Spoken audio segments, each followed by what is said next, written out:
We thought this defense would be opportunistic, and they were. Here, you're already up. Now you got a 2-touchdown lead. I tell you, going out there on defense, did they have a little bit of extra momentum with a score already on the board? Oh, without a doubt. That already felt good to them. They took it and used it and obviously put up another one.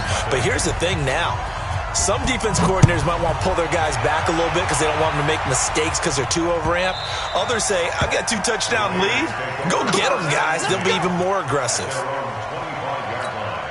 The Raider offense set to get this drive started. Already down 2 touchdowns here in the first half. This becomes a pretty important drive, doesn't it? It certainly does, and a lot of the teams script plays. We know that, right? They have a script to start the ball game, and typically those scripts go between 12 and 24, 25 plays. Down 2 touchdowns early, probably not very deep into their script. I think that they'll stay with it. I don't think they'll abandon it just yet and try and generate some offense on this drive. Anything. At least 3 points, get that 0 off the board. Now a dump off here complete. And inside the 20 before he's brought down. Solid gain of 18 and a Raider first down.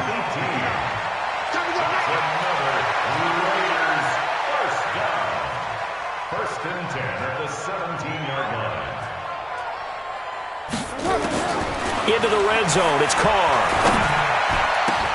The ball popped in the air and intercepted. Devondre Campbell, the linebacker, picks it. And a big turnover there as his guys will get the football back. This interception will go on the record of the quarterback, but as a receiver, you've got to understand where you are in the field.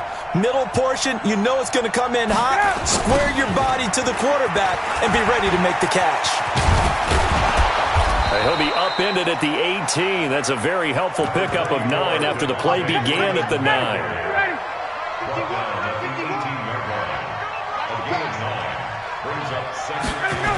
On second down now, it's Freeman. And he's going to lose yardage here back to the 12-yard line.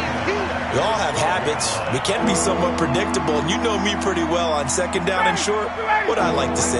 Play action. Yeah, without a doubt. I thought that was a great spot to call it. Instead, didn't go their way, did it? No, defense sold out for the run. Worked out well. On third down, Ryan. He completes this to Russell Gage. And he works it across the 25 before being tackled. 14 yards there and a Falcon first down. Ryan to the offense with a 1st and 10. And he's a perfect 5 for 5 here to begin the game. Ryan leads with Freeman on the draw. And they'll get him down after a pickup of 8. 2nd and 2. Some runs are blocked so well, you almost forget that someone has to carry the ball to gain the yardage. The leverage by the offensive line to create space up front, really well done.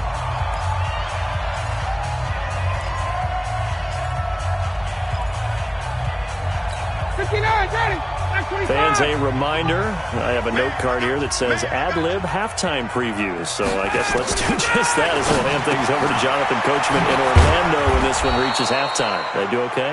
You did great. Not a bad job. Hey. Writing down your ad-libs. If you print it, I'm going to read it. I'm Brandon Gaudin. So from the 39 now, they'll come up on a 1st and 10. From the gun, it's Ryan. Gets it off to Freeman. And he gets this one to midfield before he's brought down.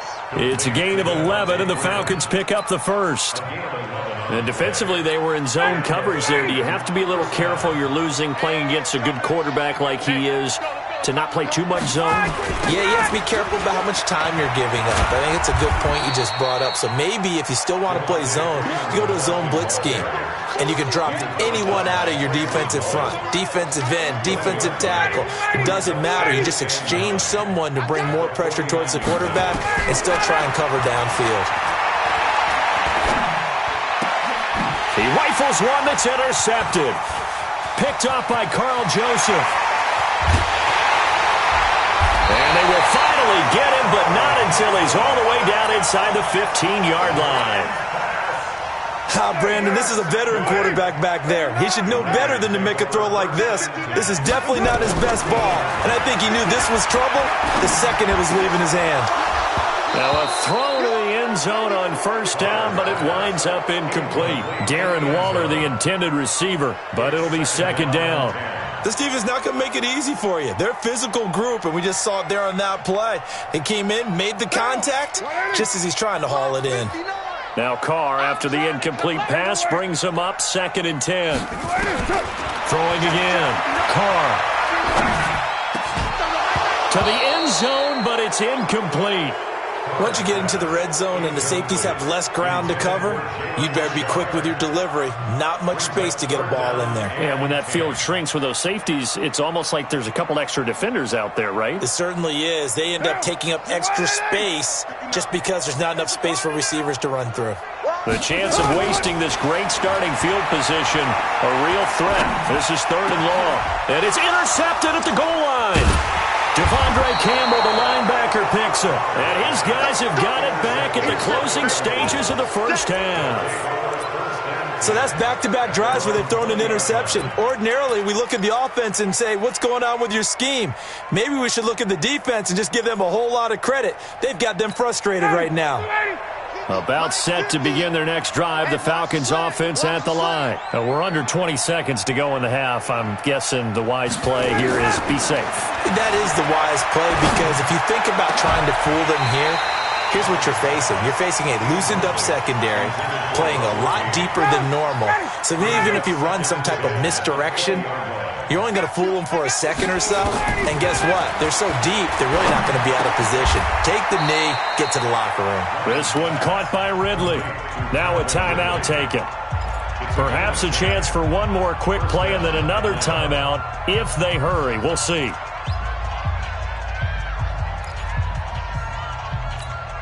Ryan now hitting on 80% of his passes in the early going. 8 of 10. It's 1st down. Now Ryan. And down he goes. Brought down a Raider sack. And with just 1 second remaining in the first half, they'll call the timeout. Well, they're in some hot water now. After that sack, it's 2nd and 21.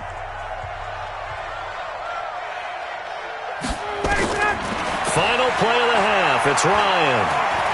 He's going to float this one deep right side. Into double coverage, and it's intercepted. Picked off near the 44. And they will set up shop at their own 41-yard line. So 2 quarters down, 2 remain. Charles and I return after the break.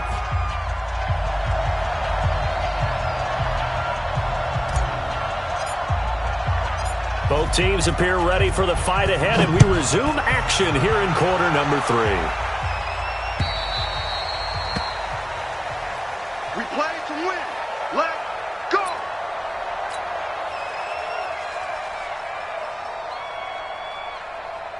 What now? The Oakland offense about ready to start this next drive. And with 3 interceptions thrown already, we'll see. Do they rely more on the ground game here? They may have to change things offensively to try and settle things down, not just for the guy throwing the ball, but for the rest of the offensive unit, because their confidence has to be shaken a little bit. And you just wonder, is the backup going to start to warm up a little bit over on the sideline? Well, they had the run for no gain. Now they'll try again from the 25 on 2nd and 10.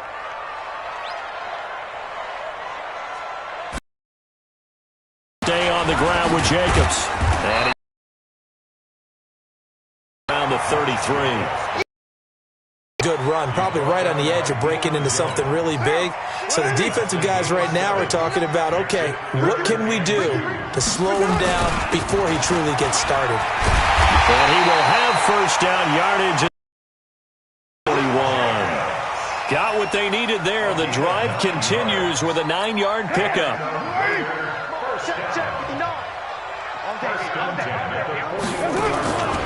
Here's Jacobs on 1st and 10. It's a pickup of 4, and it'll bring up 2nd down. Tough running there. That's a hard-earned 4 yards. Yeah, those are the unsung kind of runs. They don't fill up the stat sheet, but they do set you up in good position on 2nd down. From the 45 on 2nd down. Carr nowhere to escape, and he goes down. The sack coming from Adrian Claiborne off the edge. Carr and the Raiders following the sack, looking up at a 3rd and long. From the gun, it's Carr. He's got a man open. It's Hunter Renfrow. And that's going to be good for another first down as the tackle's made at the Falcons' 44-yard line. I'd have to say that whenever you see a good post route run, they do not like to let it end without the catch. Hence, that great diving play. Yeah, lay it up there, let him go get it, and he got it. Carr completes it, and he's going to get this inside the 30. Give him a first down, 15 yards that time for the Raiders. I don't know what they talked about at halftime. Whatever it was, it worked. They look like a different team here in the third quarter. Yeah, I doubt that there were very many trash cans that got kicked over, that type of a speech. I think what they did was they analyzed what worked in the first half, what didn't, and figured out a better game plan. And he'll lay out and pull it in. What a diving catch there. Solid gain of 18 and a Raider first down. Still in search of their first touchdown of the game, but they're on the move. 1st and 10. Again, it's Carr. And that's going to be knocked away in the end zone. It's incomplete. Tyrell Williams was the intended target. And it's 2nd down. Now Carr, after the incomplete pass, brings him up 2nd and 10. That's complete to his tight end, Waller. 6 yards is the pickup, and that'll lead to a 3rd down. That's tough to play zone defense when they can just curl up right there in front of you. Yeah, absolutely. Well, we talk about finding the soft spot. Defensively, how do you make sure they don't find the soft spot like they did there?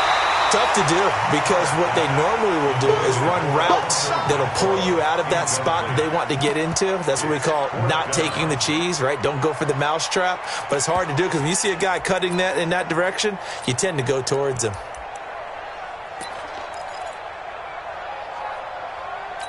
Still just the third quarter, but they've got to make something happen. I think they know that. They're going for it on 4th. Here's Carr. And my goodness, this is incomplete. The Raiders try it on 4th down, but to no avail. And that will force a turnover on downs.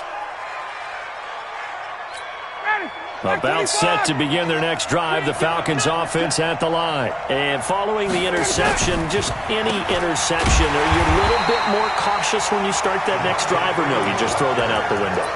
I think you are. I don't think that there's any way you can run back out there and go, totally didn't affect me. Let's just go ahead and be loose with the football again.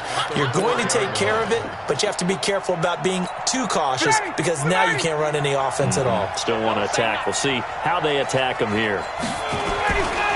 Freeman again. And a short gain here as he gets it up only to about the 6. The 2nd down play, not much better than the first, just a gain of 1 there.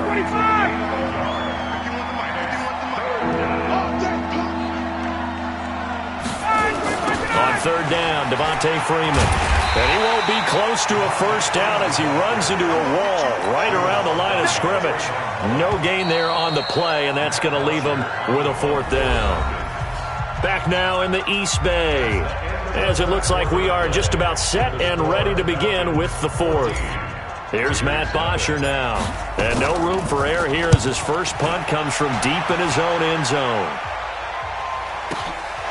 Taking it about the 36. A big kick there. We'll call it 56 yards on the punt. And the Raiders will take over now 1st and 10.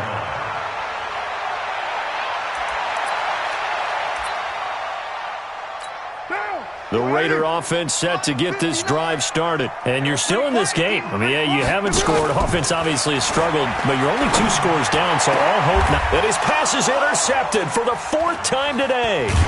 Picked up by Keanu Neal. And he's able to take this one back to the 36-yard line. Partner, we always talk about possessions being at a premium in these games, and now in this situation, throwing an interception here when you have to claw your way back in, that one's going to hurt, and in a big way.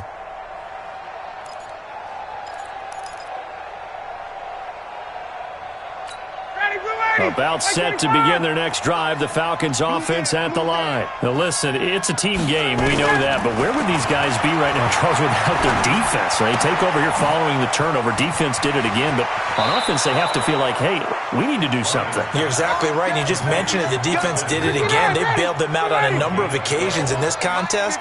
It's time for them to repay the defense at the least.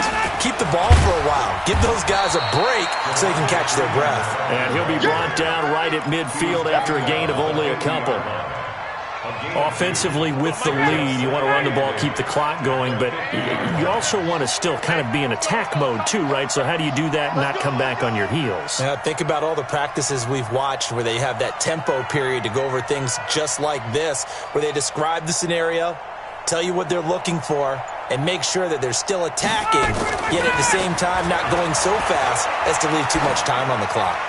They try to throw on second down, but this one is incomplete. The Falcons on third down. They've been good, 3 for 4 thus far.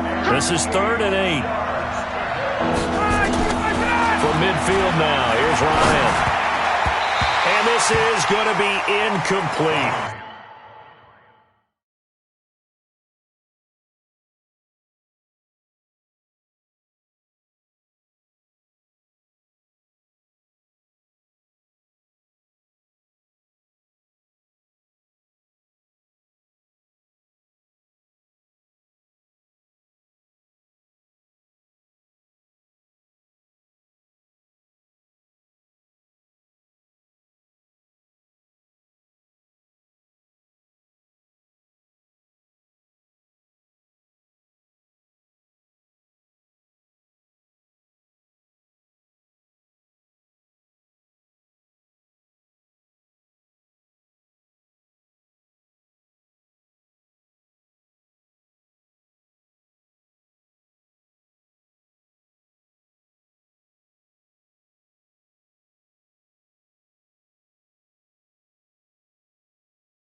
Not only was the call spot on, how about the execution of that defense right there? Zone was absolutely locked up tight.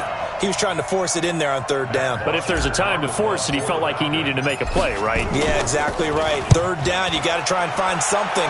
There's nothing available there for him. The Raiders take over 1st and 10 at their own 20-yard line. The Oakland offense about ready to start this next drive. And last time wasn't pretty. One play and an interception. We'll see if they can do better. I want to see if they want to go ahead and throw the ball again now on this drive after what happened on the last one. Throw it on the first play. Give the quarterback some confidence. See what happens. Now here's a pass on first down that's knocked away and incomplete. Back to the air on second down. It's Carr. The attempt on the dive, and he has it. What a catch. 19 yards to pick up there. Move the chains. When you're a player of his stature, you don't just circle the games on your team's calendar. You circle the Pro Bowl. Without a doubt. That's a game that you just figure you're going to be in each and every year. And it's because of catches like that. That's why he goes. Looking for more there on first down, but this throw downfield incomplete. Brandon, at least there's one bright side to that incompletion. What's that? It wasn't an interception. Wow. You're a nice guy. That was kind of savage. But correct. No pick, just incomplete that time. Now Carr, after the incomplete pass, brings him up 2nd and 10. Nowhere to escape, and he goes down. Takk McKinley able to get in there for his 2nd sack of the afternoon. Remember, throughout my career here in defensive coaches always say, guys, you got to earn the right to rush the passer. Well, they put themselves in a great spot with this big lead, and they know they've got to throw the ball. These pass rushers have to be salivating. It is pin your ears back time indeed. On 3rd and long, it's Carr. And a big loss here as he's taken down. Takk McKinley able to disrupt yet another pass play. That is his 3rd sack of the afternoon.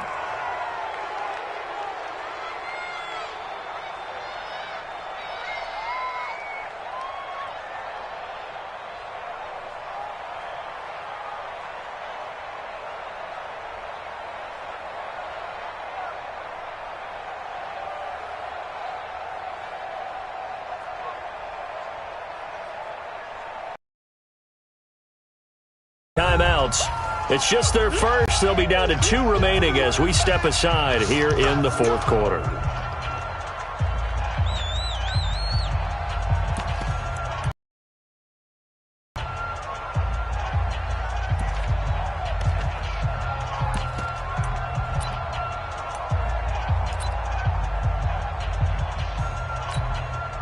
And now defensively they're going to burn their first timeout.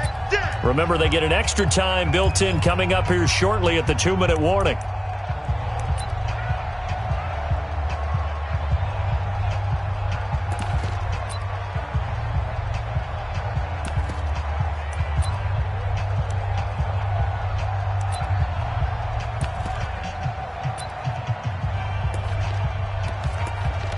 Here's A.J. Cole now, standing just about on his own goal line.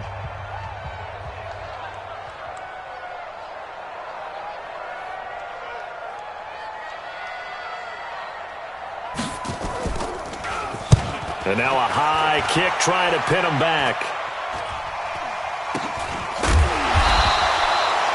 No return, but it goes down as just a punt of 31 yards. And we have reached the 2-minute warning.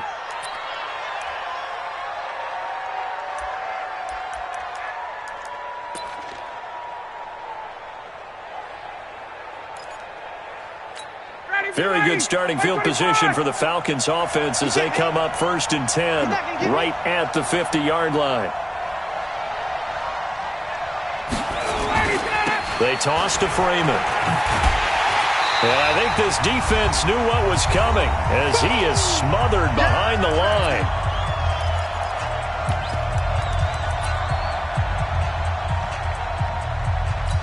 So it's Falcon football as we welcome you back. And no doubt what they're looking to do is just salt away the final couple of minutes and escape with a win. Ryan wants to throw it. He's got Hooper on the short connection. That catch good for 5. It's 3rd down. One thing you're hoping for when you run drag routes, you're able to hit a receiver in stride, and he can pick up a lot of yardage after the catch. But in this situation, the defense was effective, able to stop him before he could get a good head of steam going. On 3rd down, Ryan. He's got Freeman here. It's complete. And he can only manage to get this to the 45-yard line, well short of the first. Whether you're playing West Coast offense or not, one of the maxims of the West Coast offense is you're either throwing a touchdown or a check down. In other words, look for the big shot, but be smart. I think they did exactly that on that play. They didn't get the first down, but they're taking care of the ball well. Yeah, and being rightly cautious with that lead here in the second half. And he's going to get this inside the 30. Now the Raiders going to go ahead and use the second of their timeouts as it comes with exactly a minute to go in the football game. Now Freeman, he's been busy today. I guess the simple question, why not just take a knee there? I don't understand either why you would take any sort of a chance. We've seen it happen in the game of football. It doesn't matter whether you've watched high school, college, or the NFL. Some people get a little greedy, try to get that extra running play in, and it can backfire on them. A second down pass play there, but it's incomplete. We've seen good cover skills on display throughout this game, really from both teams. And there's another nice example there of them making it difficult to complete a pass. He's going to have the hook up to Gage.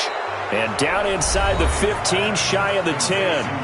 The Falcons going to use the second of their timeouts. That'll leave them with just one remaining in this fourth quarter of play. So signs of life in what's been a dormant offense in this second half. Here's 1st and 10. Here's Ryan. Toward the end zone, but that's going to wind up incomplete. It's easy to see when we review this that the ball needs to come out quicker, because if you don't throw it right on the break, you bring a crowd of people into the equation. And that's why it got knocked away there. 21. Oh, look at this. Ryan's going to throw it. And he's not able to get away. Sacked back at the 22. Now the Raiders going to burn their third and final timeout as they get it with 16 seconds remaining on the clock. So the sack pushes him back, and now 3rd and long for Ryan and the Falcons. And he's got it. And he is into the end zone for a Falcon touchdown from 21 yards away. And the Falcons push further out in front. I tell you, Charles, you play to the final whistle, I get that, but they're well in hand. You seem a little squeamish about that last score. I struggle with it. I struggle. But on the other, the argument, I get it, on the other side is, hey, do something about it. Stop them. I'll guarantee you, I know who was really excited. Fantasy owners who had them. Hey, listen, get the points for me. They're not worried about hurt feelings or anything like that. That's just new age stuff. 59. Too low, tap. Express. Carr now on 1st down. Nowhere to escape, and he goes down. Adrian Claiborne picks up his 2nd sack of the afternoon. Brings up 2nd down.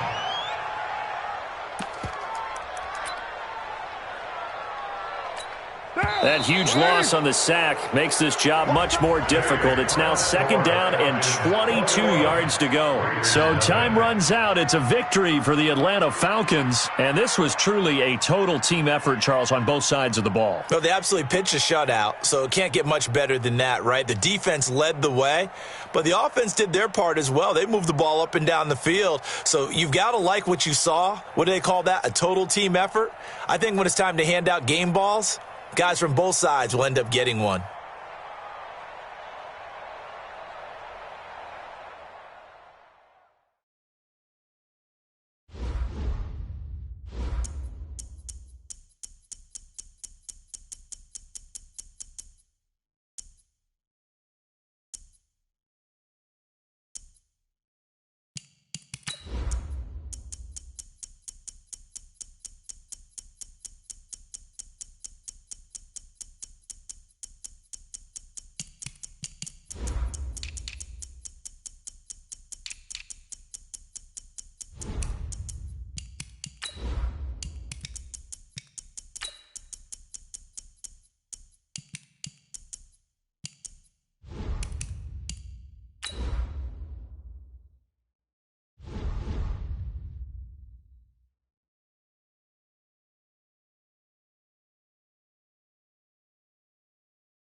From the site that many call the loudest in the NFL, we are inside Arrowhead Stadium here in Kansas City. The scene a few moments ago, here it is. It's unlike any other in sport as both teams made their way out of the tunnel. These folks are fired up as their guys are ready to do battle with the Los Angeles Rams. This is fielded at the goal line. And all that work, but he stopped where he ultimately would have been, and he's simply taken a knee, and that's the 25-yard line.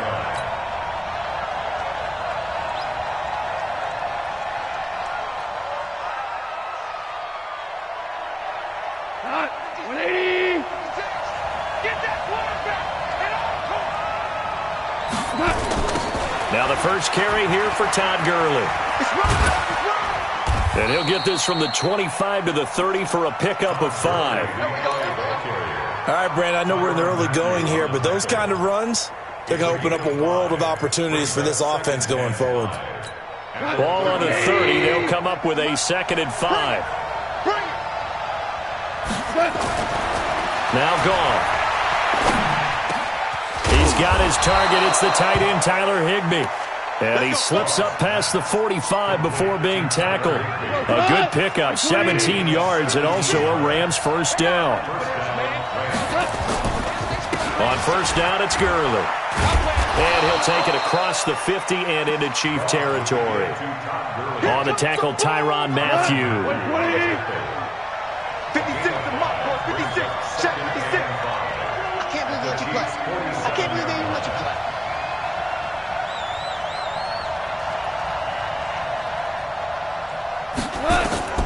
Second and 5 now. Goff. And they'll set up the screen to Gurley. And he's got this down to the 35. And he'll be brought down with a first down as the tackle's made at the Chiefs' 35. Ball up to the 35 now as they come up on 1st and 10.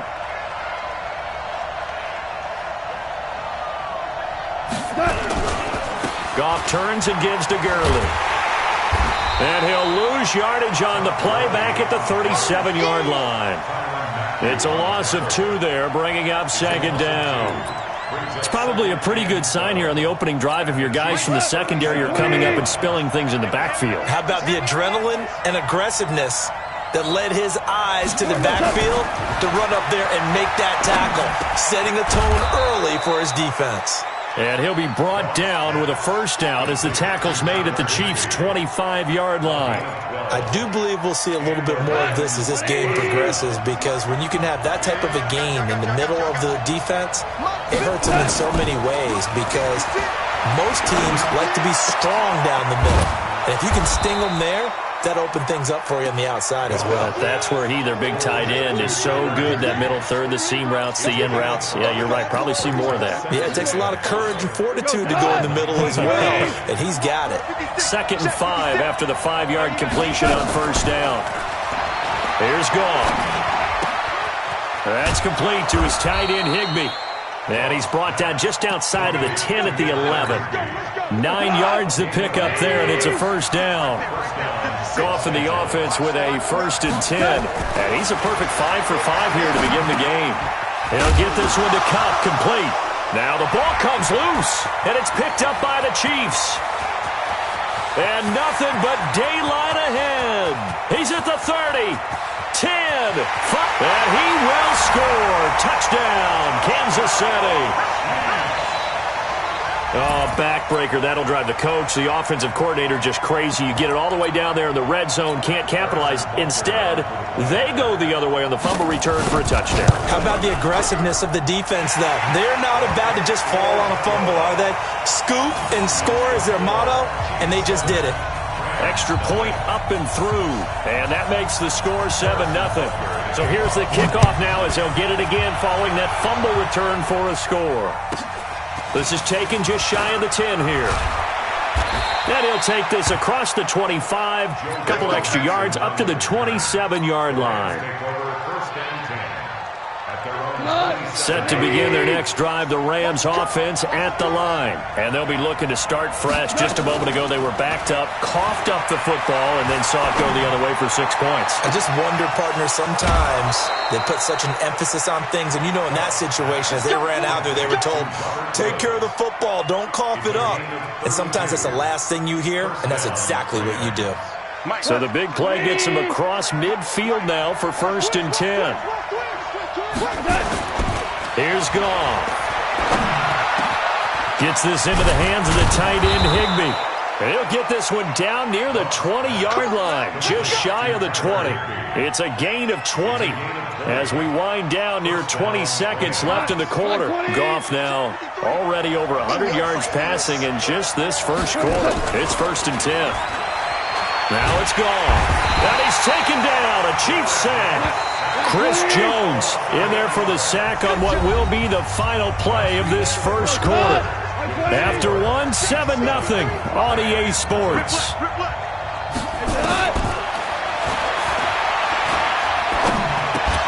The second down attempt there knocked down as it leaves the quarterback's hand, and it's incomplete. Woods the intended receiver, and it's 3rd down. An incomplete pass on that last play, and that means they'll need to come up with something here on 3rd down. To throw is Goff. That'll be caught by Kupp. Just a 5-yard pickup, but it leads to 4th down. Brandon, perfect defense in this situation would have meant that there was an incompletion. They would have picked it off. Okay, so they gave up the completion. But I really enjoyed watching how the defense stayed in sync, stayed in great communication. And as he dragged across each zone, you see him pointing, communicating. There he is, and they passed him off to each defender. Ended up making a nice play, even though it was complete. Well, maybe a little bit of an anxious moment there as that ball got closer and closer, but it does curl in. Yeah, actually did a little bit of a slow dance there with the left upright, didn't it? But had just enough space, as you said, for it to curl in.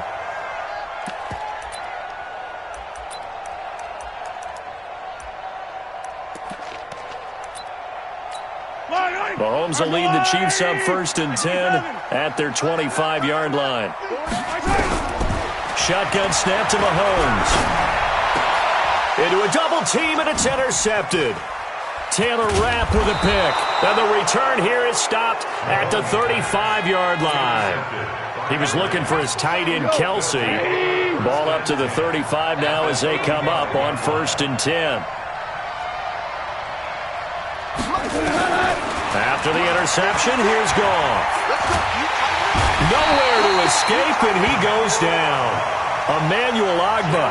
It'll go as a loss of about 8 as he gets in there to drop him. So that complicates things a bit here. 18 yards to go now on 2nd down. Back to throw, Goff. And the pressure gets to him again. Chris Jones able to get in there for his 2nd sack of the afternoon.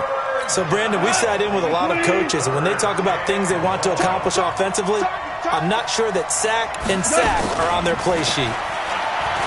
Goff now looks to throw. That's caught inside the 20. And he's going to take this one in for a Rams touchdown.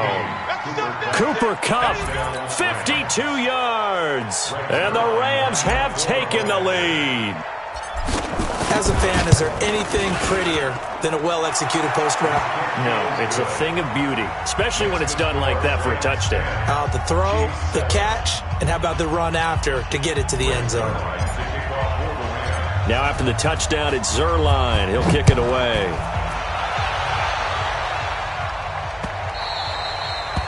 The Chiefs take over 1st and 10 at their own 25-yard line. The KC offense out of the huddle, ready for their next drive. And last time, 1-play interception. So this offense, they should be fresh. That's a good way of putting it. Nowhere to escape, and he goes down. The perennial Pro Bowler Aaron Donald gets the sack. And the job becomes twice as difficult now. After the sack, it's 2nd and 20. Here's Mahomes to throw. He goes full extension, and he's got it. That one good for 26 and a first down. There's simply no sense in wasting a great catch like that on a short gain. Get downfield like you just did there and use it up that way. No dink and dunk. On 1st and 10, here's Mahomes. That's caught. It's Demarcus Robinson. And able to rip off a big chunk of yardage before being dropped inside the 40. Chewing up big yardage. Another nice gain there. This one goes for 20. So from Rams territory now, it's 1st and 10 at the 39-yard line. On the move to his left. And this one caught by Travis Kelce. And they'll wind up getting this one all the way down inside the 20. Coming up at halftime in a little less than 2 minutes, we'll send you to Orlando where Jonathan Coachman is standing by. He'll have highlights and analysis of this first half. Now a first down carry. It's Williams. And they'll bring him down at the 13-yard line. Michael Brockers in on the stop. When you find that kind of yardage, you couldn't be more confident as a ball carrier. And guess what? You're going to go back and tell your offensive coordinator, I'd like to keep carrying it, thank you. On 2nd down, it's Williams. And he'll fight his way down right around the 12. Just a gain of a yard there, and now it'll be 3rd down. They fake the give. Now Mahomes sliding out of the pocket. And it's incomplete, broken up. But there is a flag down. Let's see what that's about. Well, as a lineman, they are trained. You've got to stay close to home. If you're more than a yard downfield, they're going to toss that flag, and they did there. An incomplete pass on 2nd down. That muddles things a little bit here. This is 3rd and 10.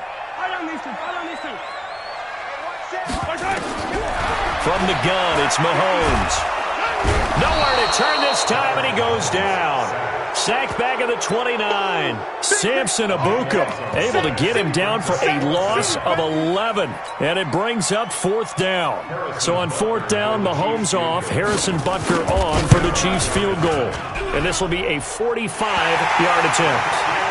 So as it turns out, that sack doesn't wind up costing them, Charles. They at least get points, get 3 of them. Yeah, that's where your kicker can really come to your rescue because, you know, after the sack, there was a little consternation there. Are we out of field goal range? Are we going to be able to get 3?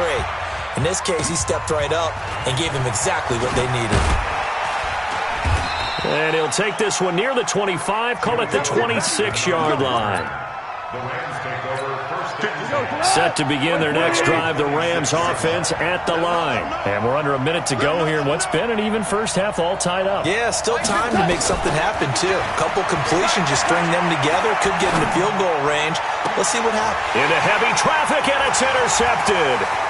Picked off by Bashaud Breeland. And he will take this one home. It's a touchdown.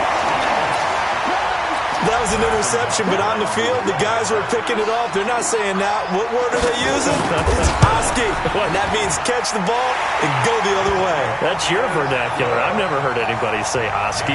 Ask a rat. They'll tell you. Point after, right down the middle. And that makes it a 17-10 score. This will be fielded at the 8. They'll bring it back to just about the 25. Call it the 24-yard line. Set to begin their next drive, the Rams offense at the line. You've got less than 30 seconds left here in the half. You're well on your own side of the field. What are we doing here, Coach Davis?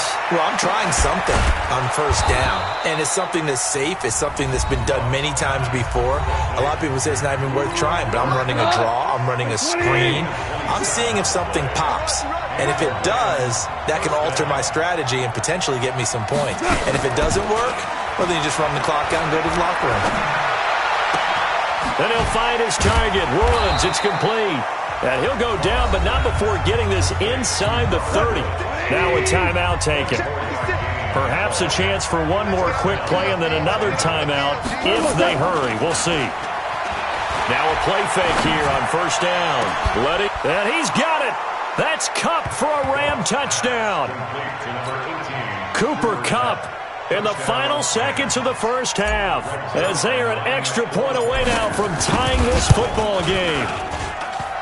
Zuerlein good with a PAT. And that is going to tie our game as we approach halftime. 17-17 the score. All even to this point as the kick's away. The Chiefs take over first and 10 at their own 25-yard line. The Chiefs offense about set to begin this drive. Time here for likely one play, and then these two teams will head to the locker room all even. And you know the play caller's just feeling it right now. Let's go ahead and go for this one. A big shot down.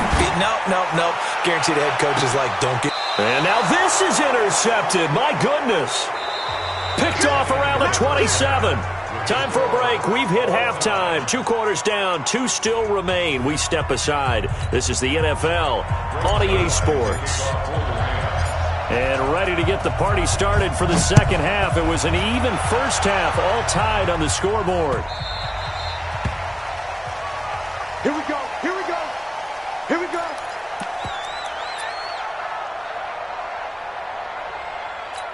The KC offense out of the huddle, ready for their next drive. First half showed us some pretty good offense. Tie game, we'll see what the second half brings. And it'll be interesting because I think both sides feel pretty good about what their offenses are doing. Got to wonder what adjustments are being made defensively to try and get a spark and maybe slow down the other side. But here, do you change up anything on this opening drive? Not offensively, you don't. You got everything going your way. You've probably prepared for maybe some change-ups you might expect, but overall, you like what your game plan's showing you. Yeah, he's going to keep it here.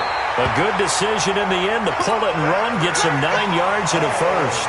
That's something we have not seen him do to this point, and that's take the ball, tuck it, and run. Exactly right. His first carry of the game. I guess he picked a good time to do it. He certainly did. Not only did he have the element of surprise, he's making sure he's judicious in taking off. A gain of 6 there on first. I always laugh when people say, what's the toughest route to defend? And I'm like, any of them, especially if it's a good receiver. That makes things very difficult. But when you're running a drag route, something's... And the Rams got him. They bring him down. Bryce Hager just would not be denied. That's a loss of 7. After the sack, things get a little tougher here. 3rd and long for Mahomes and the Chiefs. Throwing now is Mahomes. And this is caught by Watkins. And he takes this one down almost all the way to the 30. That goes for a gain of 31. So the big play changes the complexion of things. Here's 1st and 10 just outside the 30. Mahomes' pass caught by Watkins. That's over 40 yards of movement with those last 2 plays. Well, this is how you shake the thoughts of that interception on the last drive. You come out and start this one 4 for 4. And watching him throw it around with that type of confidence reminds me of a guy I played with way back when who told me, I don't care if I throw 10 interceptions in a row. I'm going to stay confident, keep flinging it. I just figured there's something wrong with the football.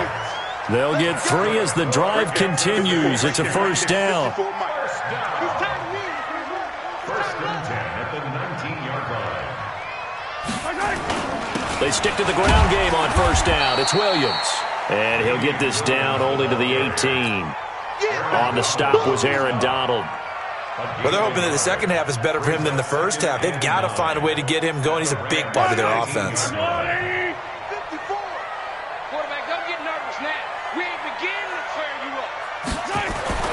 On 2nd and 9, Mahomes. And it's caught. And he will take it on in for a Chiefs touchdown.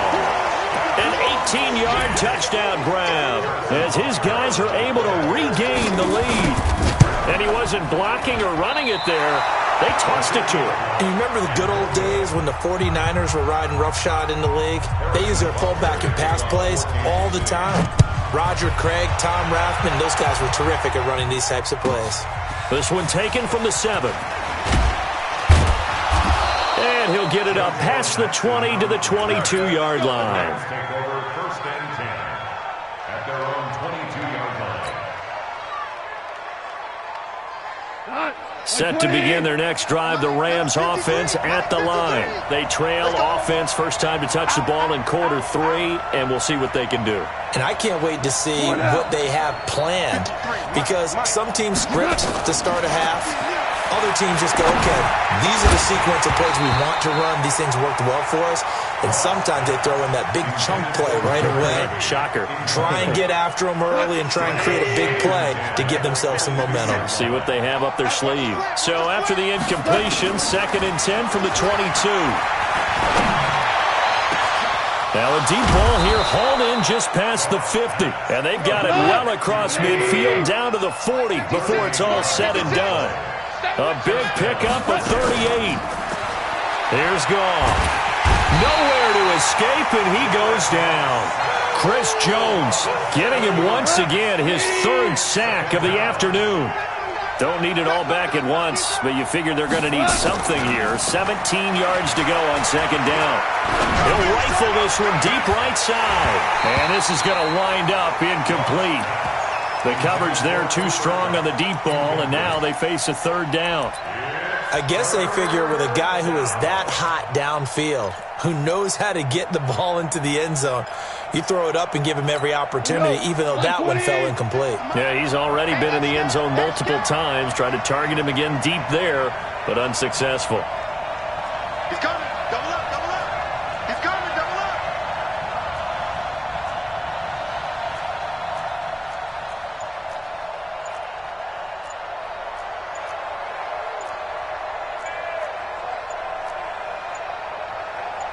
Just beating the play clock is gone.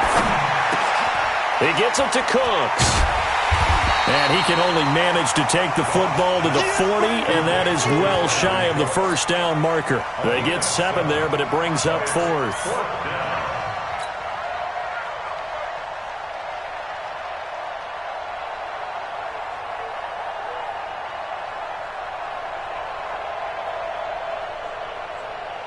The offense staying out there. They look prepared to go here on 4th and 10. We're back now in KC.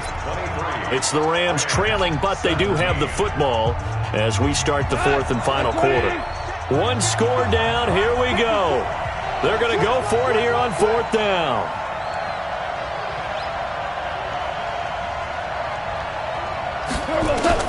They go ahead and snap it.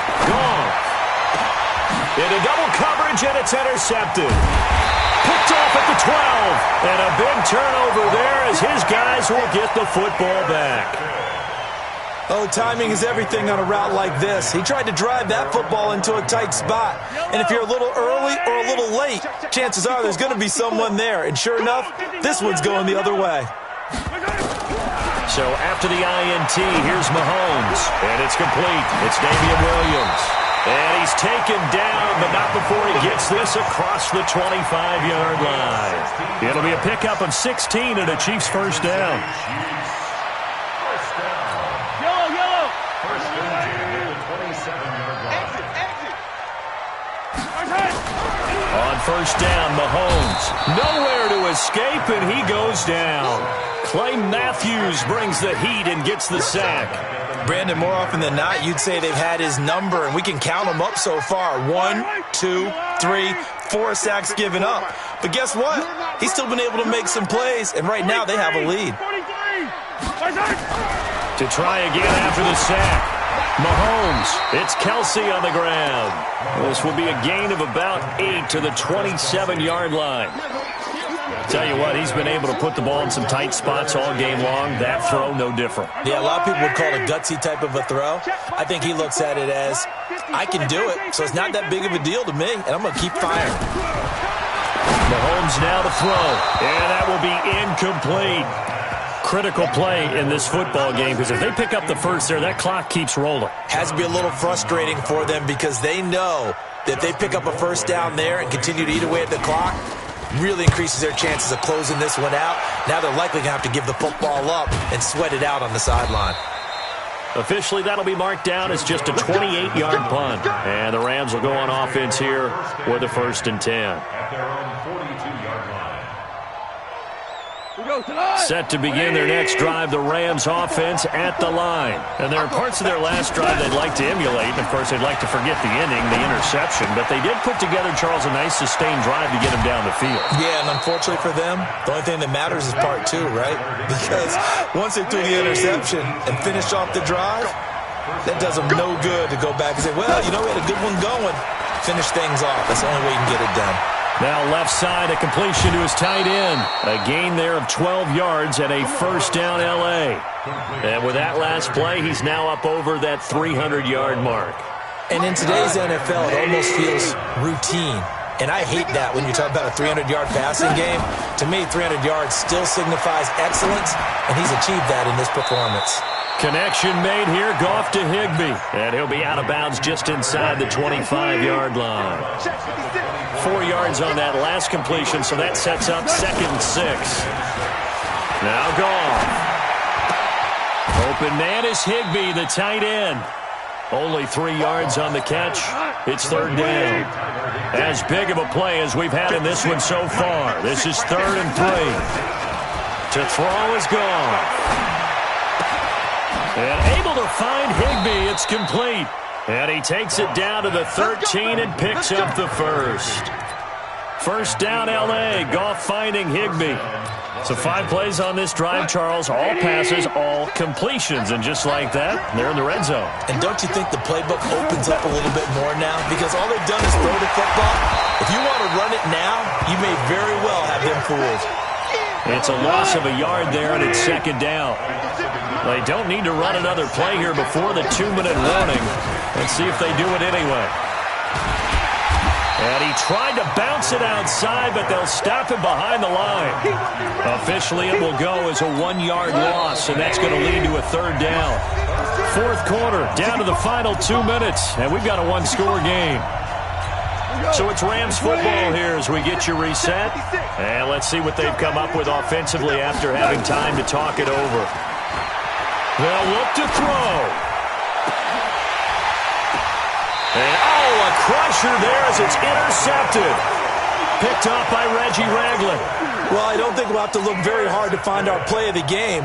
That was an absolutely monstrous big play right there.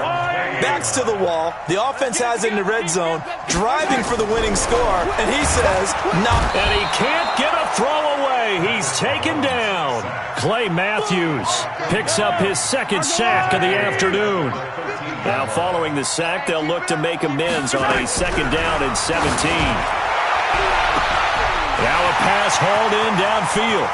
30. Past the 20.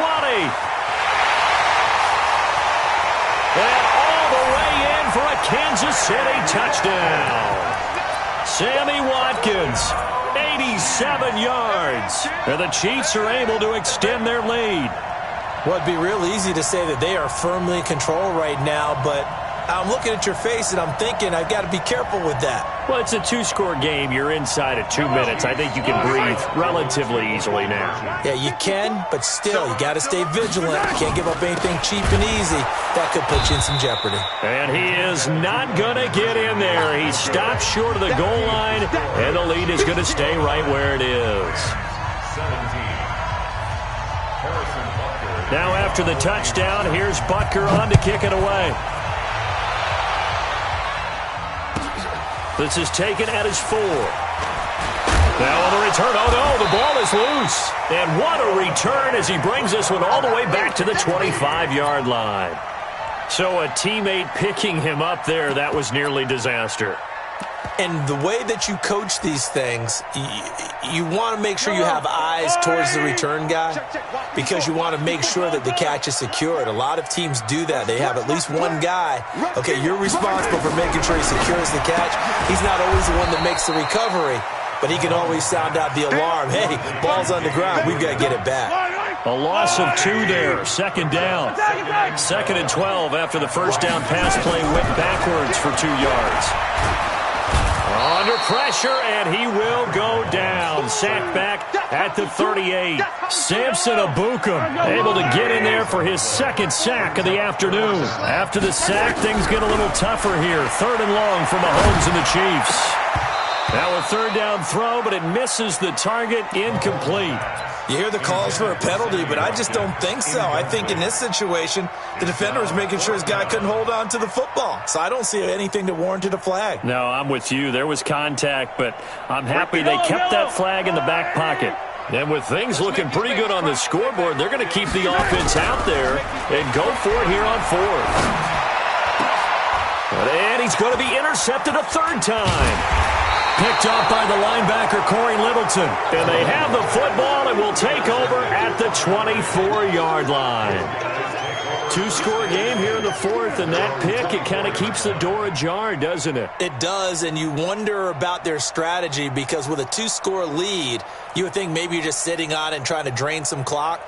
It's almost like they felt like, hey, we've got a good cushion. We can keep pressing it. It ended up costing them. After the interception, here's Gone. Nowhere to go here. He lost the football. We call that sack block.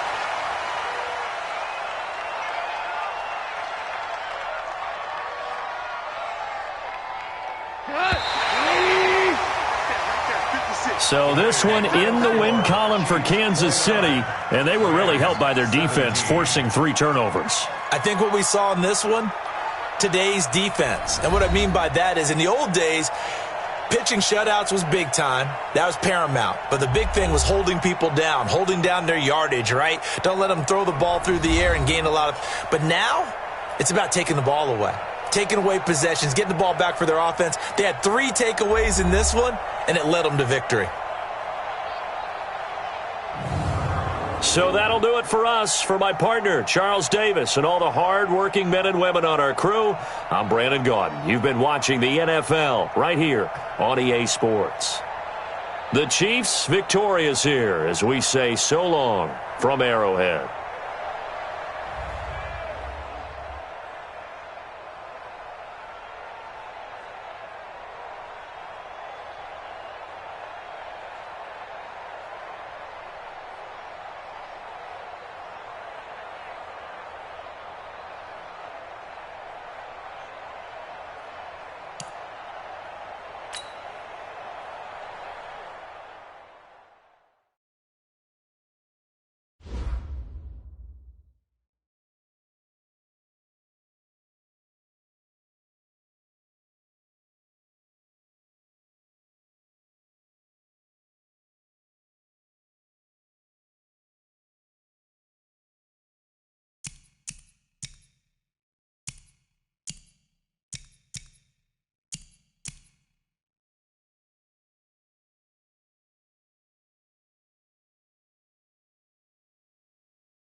It's the NFL on EA Sports as you get a look inside Gillette Stadium here in Foxborough. A moment ago, the pride of Massachusetts, the Patriots, introduced to this, as always, sold-out crowd as they get set to go head-to-head with the Miami Dolphins.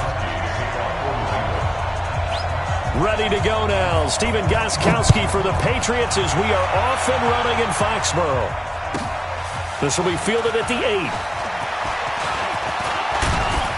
And they'll have good starting field position as he's up just shy of the 40. The Dolphins take over first and 10 at their own 39-yard line.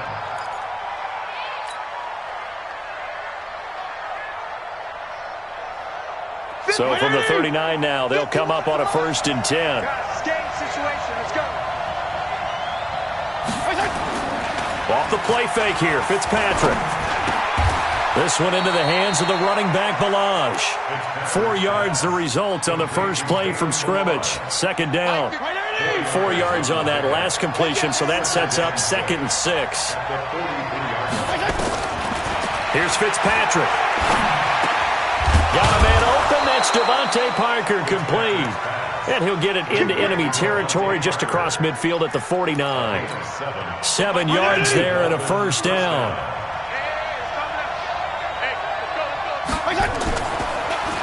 Now the former 4th-round pick, it's Kalen Balaj. And he's got this down to the 35. Give him 15 yards on that one, and the Dolphins have a first down. A gain of 15. Mike 51. Watch QB drop. On first down. And he's got backfield. That's complete. Give him 15 yards on that one, and the Dolphins have a first down. I'm not sure that this play was designed for him specifically, but they got through the progressions and got the ball to him. So second catch on the drive. He may not be a primary guy, but they definitely want him involved, don't they? Absolutely. This early, the opening drive, as you said, 2 catches. So if they can get him going in the passing game, that should open up his running game too. And he gets it down close to the 10-yard line. Give him 9 on the carry that time, and they're set up with a 2nd and 1. The previous run, good for 9. Here's 2nd and a yard.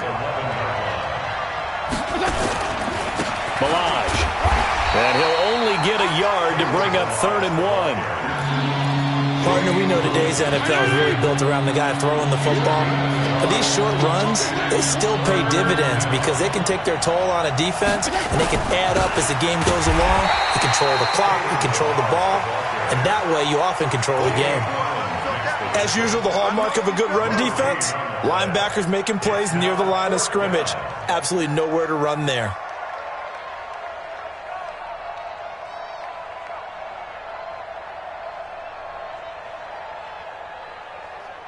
And on their first drive, the offense staying out there. They're going to go for it on 4th. They'll try and run with Balaj. And he has the first down before he's tackled at the 5. They opt to go for it, and they get it. 1st and goal after a pickup of 5. At the 5-yard line.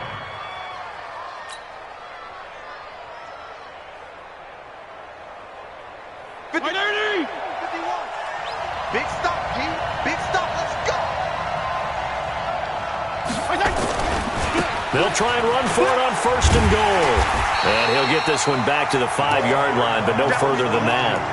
No gain on the play that time, and it sets up 2nd and goal. No gain on the play. A quick observation, Brandon, because early on in this game, I'm seeing linebackers playing with their noses close to the line of scrimmage. And my guess is the wheels are turning on that other sideline. As a play caller, you're filing that away right now, aren't you? Yeah, you're trying to find that opportunity later on when you can play action them or stick something to them between the 2nd and the 3rd level. They try to throw on 2nd down, but this one is incomplete.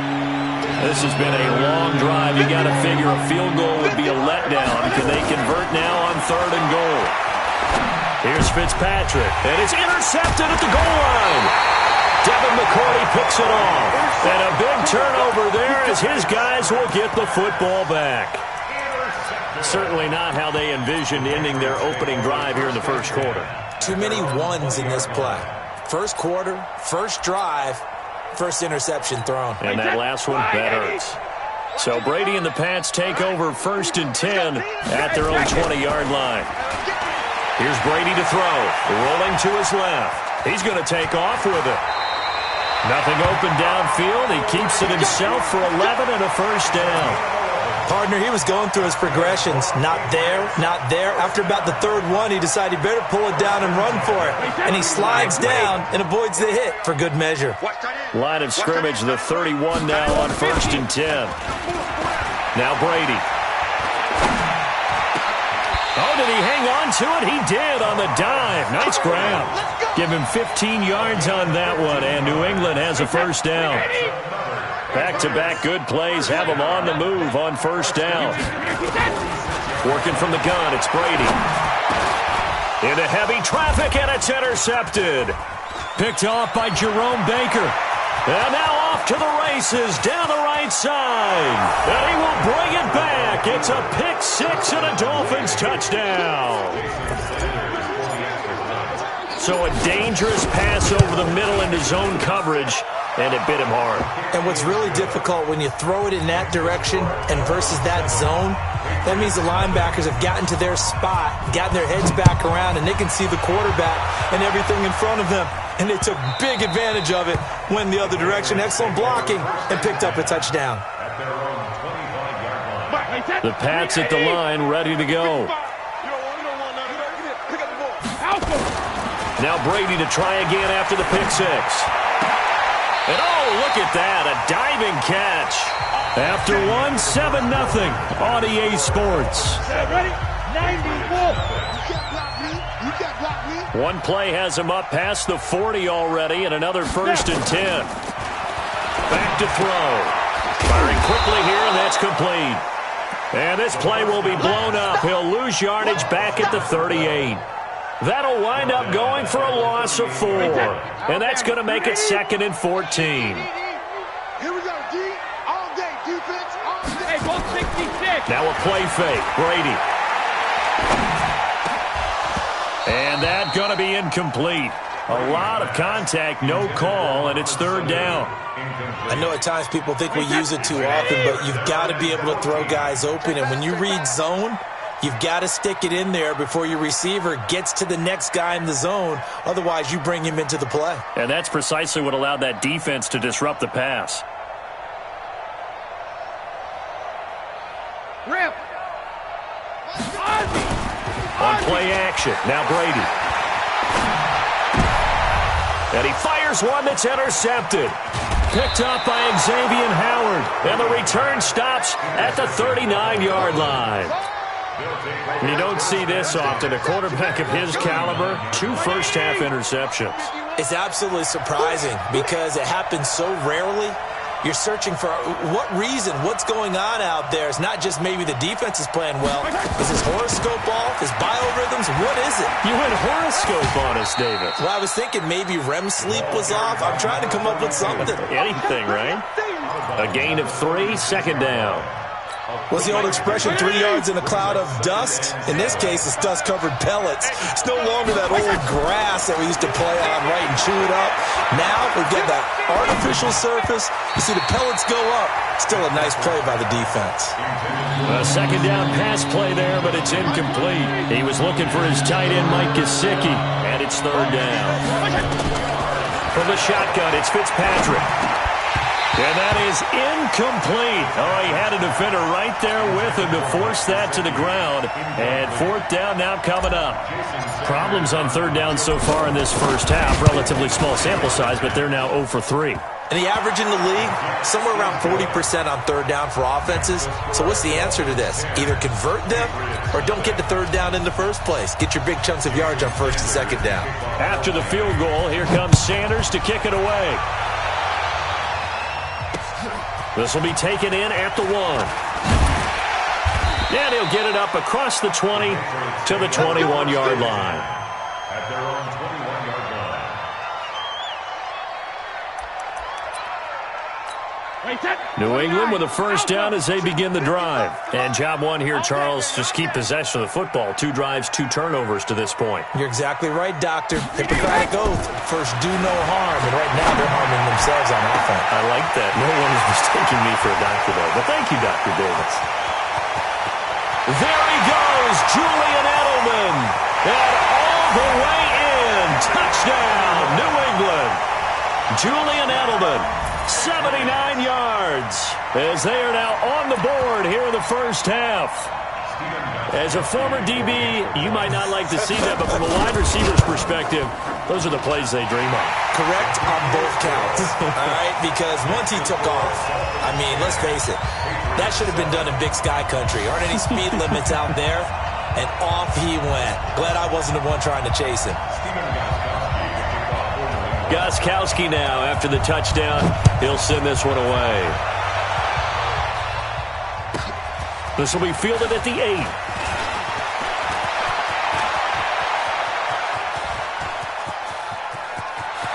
Down the numbers. There he goes. Touchdown, Miami. I know a lot of special teams coaches, they just want to keep it away from him because that's what he can do. And others have egos that their players can't keep up with. And they say, challenge him, kick it to him. The way he runs him at all, I do everything possible to keep it away. He is just a blur. At his team there. Fielded about a yard deep. And he'll get across the 20 before he's brought down at about the 23-yard line. At their own 23-yard line.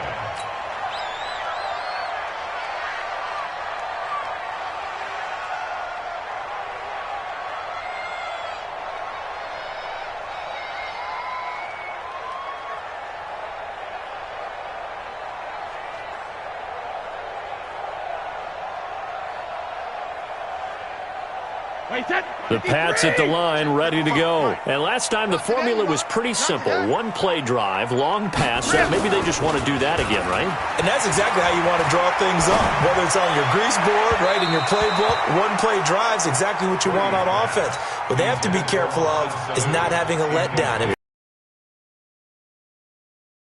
And we'll see if it's that easy here. Brady's incompletion on first down leads to a 2nd and 10. To throw again, Brady. And a big loss here as he's taken down. Vince Beagle, excellent job on that play. A big loss, 18 yards. After the sack, they'll come up now 3rd and long. Yeah, I wouldn't be surprised to see them run the ball here just to try and get some space. To throw is Brady. And Brady going to be intercepted a 3rd time. Picked off around the 37. That's sort of a second quarter to forget for him. Now 2 picks in this frame. Almost as if the first one that he threw, he couldn't shake, couldn't get it out of his head. He ends up throwing a second one as a result. Compounds the mistake a little bit. Yeah, you got to be able to forget, compartmentalize, whatever you want to call it, and move on. He hasn't been able to do so here in the second. Line of scrimmage, the 37 on 1st and 10. Following the interception here, Fitzpatrick. That's caught by his big tight end, Mike Gesicki.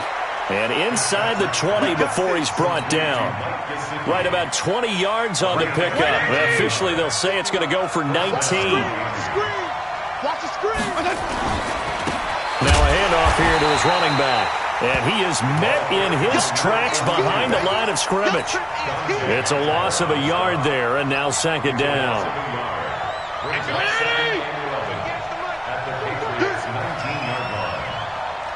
And we've hit the 2-minute mark in this first half of action.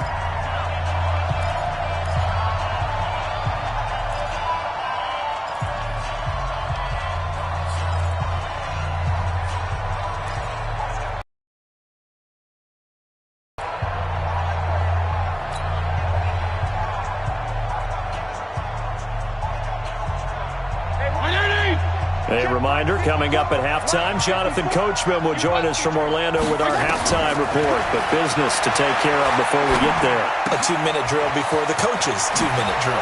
Fitzpatrick on target to Wilson. And they've got it inside the 10 at the 8. He's got his first catch here before halftime, and it goes for a first down. It's a nice completion, a little bit of run after catch as well to create the yardage that they got. But it is so tough to cover that route, the drag route, because they run it at varying speeds. Because the key is to create hesitancy on the defender's part. Always so empathetic for those DBs, aren't you? Working out of the gun, Fitzpatrick. To the goal line, but it's incomplete. It was the veteran Devin McCourty who got a hand in there to break that one up. It's always a battle. Who's going to win on first down, the offense or the defense? Let's face it, if you've got the ball, 4 yards or more on first down is what you're aiming for. They tried to throw for it there. Nice effort to knock that one away and bring up second down. Now they set up the screen. That's complete. And here he'll get it down to the 7. They get only a yard there. Now it's 3rd and goal. So many things have to come together just right for a screen pass to break for big yardage. The blocking, the timing of the pass to the runner, everything has to fit together just right. But on that play, the defense was able to disrupt things and hold it to a short game.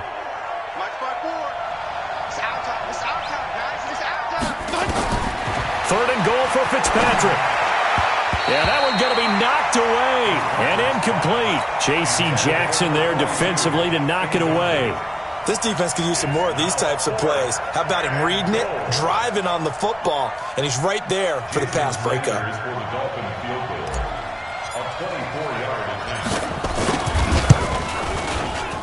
The kick by Sanders is good. And that will open the lead up now to 20-7. No problems in the field goal department so far. He's 2 for 2. Pretty reliable here in this game, isn't he? And to me, that bodes well for them. If they need him late in the game, his confidence should be sky high. After the field goal, here comes Sanders to kick it away. This is taken at the 3. And he'll take this across the 25, a couple extra yards up to the 27-yard line.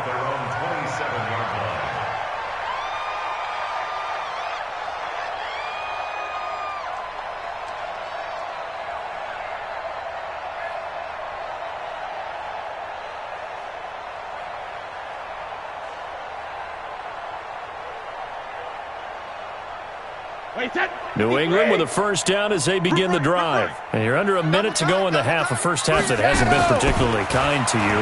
How do you think they'll play this? Well, I think and his pass is intercepted for the 4th time today. Picked off right around the 43. You're trailing, you're trying to get points late in the half. I absolutely understand that. But remember, it's all about the ball. And without the ball, you can't get those points. They just turned it over. Now you got to be careful because that deficit can get a little bigger on the other side with that good field position they just took over with. First down, Fitzpatrick. And that'll be knocked away. It's incomplete. The veteran Jason McCourty there to make sure that one didn't find its target.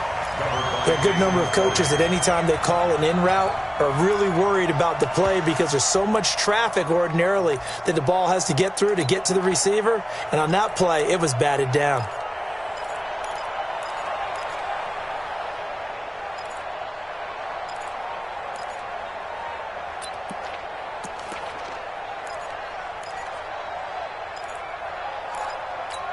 So second down, still 10 yards to go. Ball on the 43.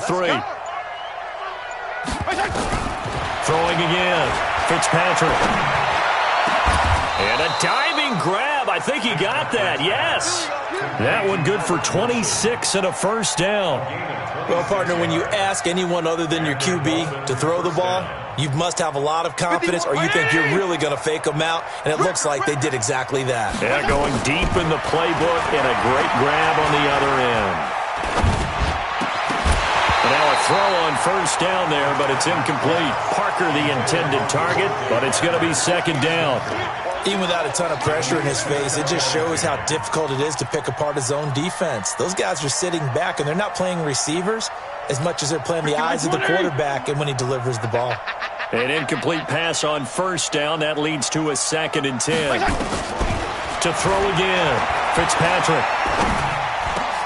Into heavy traffic, and it's intercepted. Picked off by the linebacker, Kyle Van Noy. Now a timeout signaled for, and they'll get it with 10 seconds to go before halftime.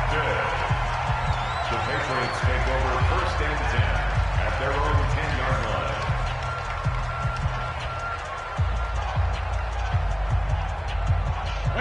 The Pats at the line, ready to go. Time here for likely one play, then off to the locker room, and they're going to have some adjustments to make. They certainly will, and I think a lot of people are thinking to themselves, all right, take the knee, get out of here, regroup.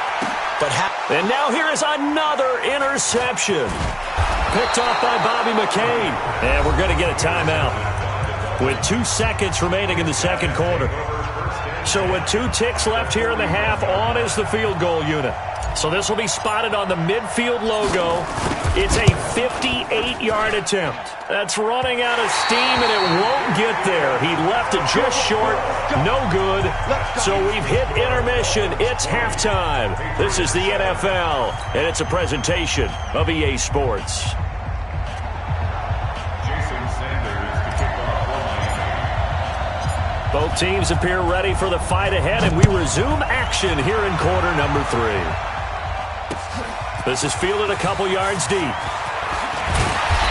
he'll wind up about 4 yards shy of where he would have been if he had taken a knee, as they'll start at the 21-yard line.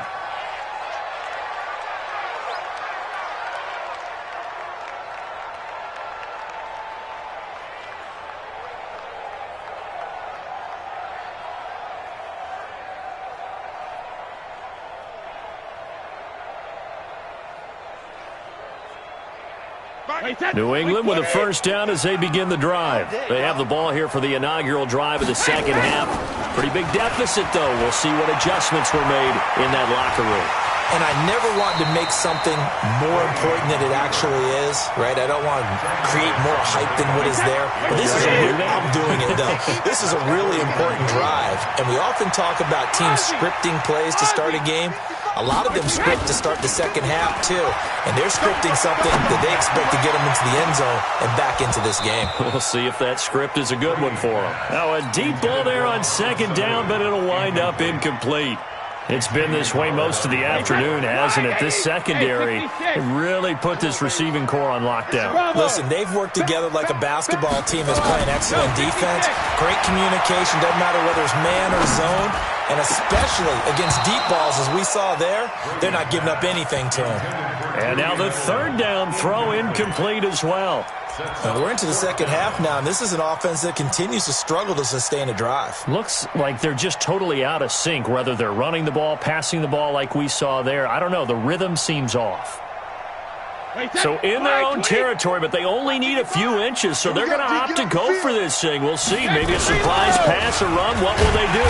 We're about to find out. Fourth down. And he gets it to the 34. Good enough for the first. They only needed a few inches, but still some anxious moments there, but they do convert on fourth. From the 34 now, here's first and 10. Come on, QB, come on. Check, check. Lucky, regular. Now Brady. He's airing it out for Sanu. And that'll wind up incomplete. Try to give his man room to run under it, but it's second down. I know he wants to get his team back in the game, but a 50-50 ball right there that maybe was a little questionable. Yeah, he's pretty lucky to get that one back. I think that sometimes these quarterbacks play with a lot of confidence that borders on arrogance. And my goodness, another interception. Picked off at the 48, and he'll return this ball across midfield to the 47-yard line. What a nightmarish game he's having now. 6 interceptions that he has thrown. Absolutely unbelievable, isn't it? Hard to believe we're watching this and have seen it. But it just tells you about the game of football. It giveth and it taketh away. Yeah, the guys, though, that have thrown 6 interceptions in the game, the likes of Peyton Manning, Brett Favre, I think Joe Namath, he did it 3 times. Now that sends him 2 yards in the wrong direction and leads to second down. First play of the drive goes the wrong way. Here's second and 12. From the gun, Fitzpatrick. Open man, it's Preston Williams. He'll get this one down near the 20-yard line, just shy of the 20. A gain of 28 yards there and give him a first down. To throw, Fitzpatrick. And this will be incomplete. Physical play on the football there, and it's second down. They went with a dime look on defense. 2 extra defensive backs on the field and covered up essentially every blade of grass. That allowed them to disrupt the play. From the 21, it's second and 10. Fitzpatrick. Nowhere to turn this time, and he goes down. Sacked back at the 29. Well, partner, we know they came out of the locker room down on the scoreboard, but I will guarantee you the defensive side of the ball got super emotional and come out and play with aggressiveness, with fury, because they don't have to be quite as precise. And he's going to be intercepted a third time. Picked off by Patrick Chung. And they're going to take over right there at the 22-yard line. Well, it's third and long, and you've got a few different ways to play it offensively. But this is not the type of offense that's going to wave the white flag. They're going to keep chucking it. And this time, it results in an interception. Oh, he's able to outmuscle him here as he pulls it in. A good pickup there, 26 yards. The last drive he threw the pick, but he's not shy. He's going downfield again there. And you can't be, because if you back off after throwing an interception, your whole game plan just goes right out the window, and it makes things easier for a defense. And you and I both know there's a quarterback in this league that's any good that doesn't throw an interception occasionally, and they usually bounce back in a big way. I've seen guys throw 5 and still find a way to win the game in the end. Brady's incompletion on first down leads to a second and 10. Brady's throw there complete. So a nice job to break the one tackle, but not much daylight after that as he's brought down. I think the best offenses love to get the ball to their running backs in open space because they have the ability to make people miss, and they also have the ability to run over people. And if you do that throughout the game, after a while, they might just run through some of those tackles and go a long way. Well, we saw him shed a nice tackle on that play. Give him 6 yards, and they do convert on third. Now Brady again. He'll take a shot for the end zone. As a man, and it's Edelman for the Patriot touchdown. Julian Edelman, 2 catches, 2 touchdowns here so far, as his guys are back within a single score. Extra point good by Gostkowski, and the lead will shrink to 6. Gostkowski now, after the touchdown, he'll send this one away. This is taken at his 4.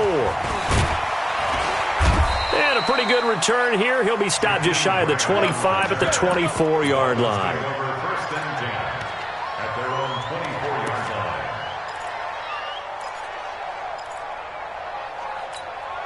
The Dolphins at the line ready for their next drive. And 3 interceptions in this game. And I would have to think, I wasn't a quarterback, but number 4 is kind of, you're like, oh, man, I can't throw 4. And his pass is intercepted for the 4th time today. Picked off by Stephon Gilmore. And his guys are going to have the football back as the third quarter comes to an end. Back now in Foxborough. It's Patriot football, but they trail here as we begin the 4th quarter. Line of scrimmage, the 31 now on 1st and 10.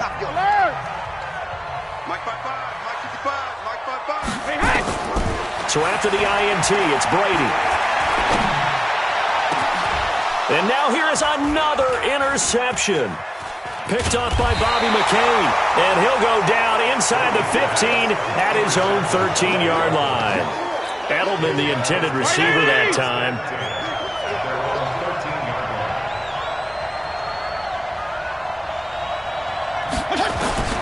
Trying to shake off the interception. He'll look to throw. This is caught by Williams. 18 big yards on that one, and a Miami first. Well, how about this aggressive approach? Got the lead, 4th quarter, continuing to throw the football. Are you thinking about Super Bowl 51? Atlanta had the lead against New England, and they ended up giving it up? I was going to say, don't say it, but you did say it. I did, didn't I? Yeah, anybody watching Atlanta, our apologies. Just a yard on the pickup there, and it'll bring up a 2nd and 9. On 2nd and 9, Fitzpatrick. That's complete to Williams out of the backfield. And he'll get it out near the 40 to the 39. 8 yards on the completion, but now they face third down. This is 3rd and 2. Maybe the biggest play in this football game. Now Ballage. And he's going to have a first down as he's brought down at the 44-yard line. They get 5 out of that one, and it moves the chains. So signs of life in what's been a dormant offense in this second half. Here's 1st and 10. Fitzpatrick finding his tight end, Gesicki. Give him 9 there on the first down completion. When you execute a drag or a crossing route really well and give them a chance to let it develop a little bit, you can gain some significant yardage hitting your tight end on that one. That last catch short of the marker by just a yard leaves him with a very manageable 2nd and 1. Fitzpatrick throwing complete. And he'll get it inside the 40 to the 39. 9 yards to pick up there, and it's a first down. A gain of 9 yards. First down, Dolphins.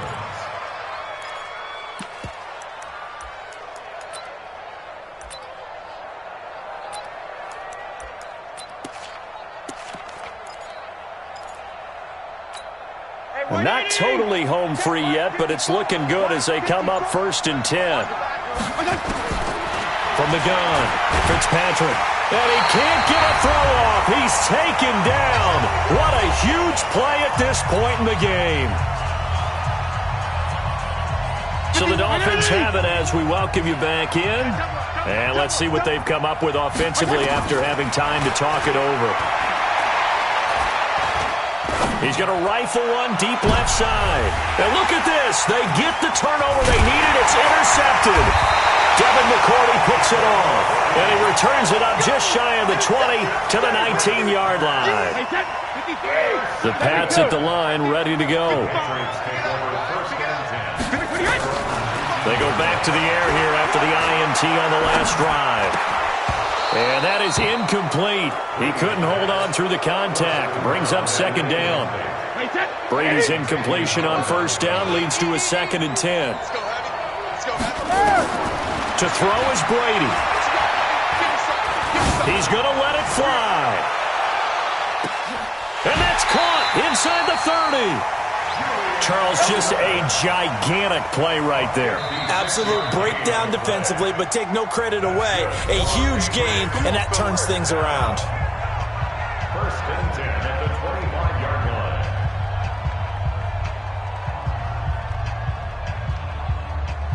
line. So that changes things in a big way. Now from all the way down inside the 30, here's 1st and 10. They'll look to throw. It's caught. This is White. And he's tackled a yard short of the marker. Good gain of 9 on 1st down. It's a 9-yard pickup on the play, and that'll make it 2nd and short. He's back to throw. And this is caught. Touchdown, Patriots. Take the grab, as they are now just an extra point away from taking the lead here in the final 2 minutes. A very important extra point there, up and good, and that is going to put them on top by a point, and it sets us up for quite a finish. Gostkowski now, after the touchdown, he'll send this one away. This one taken from the 7.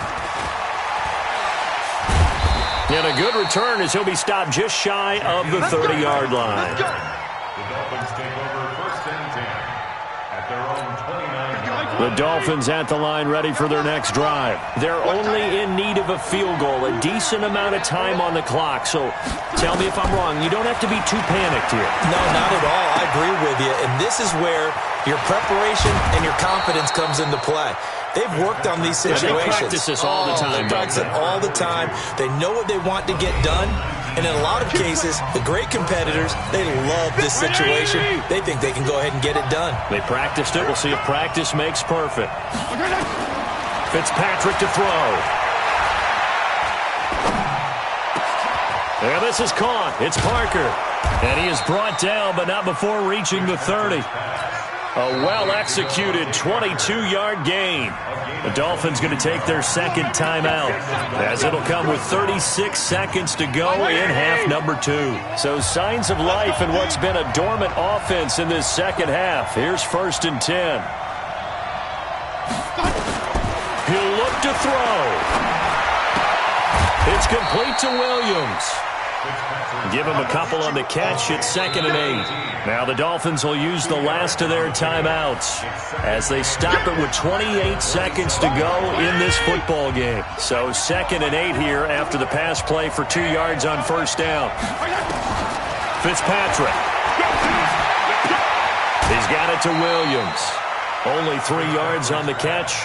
It's 3rd down. Well, if you do read man coverage, Brandon, the drag route's a pretty good one to run against it because you're running away from people on it.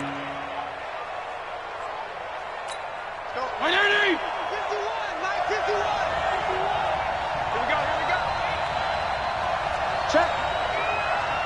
Check.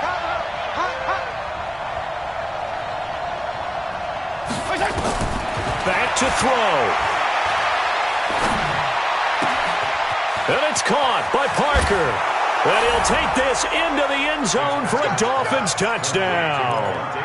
Devontae Parker with time running out. And they have taken the lead here in the final minute. How many people are watching this one right here who gave up? Because that score, they might want to try and rush back into this stadium. Yeah, what looks like is going to be the game-deciding score, although a little bit of time left, so you can't count your chickens before they're hatched. Well, they better come back in here and watch this one because you and I, we're not going anywhere. We want to see this one play out. So the inability there to get the two-point conversion sort of leaves the door at least a little bit more ajar. And puts the onus now on the kickoff team and the defense to make sure they don't give up a big play that puts them in position to lose. Especially on this kickoff. Got to be careful.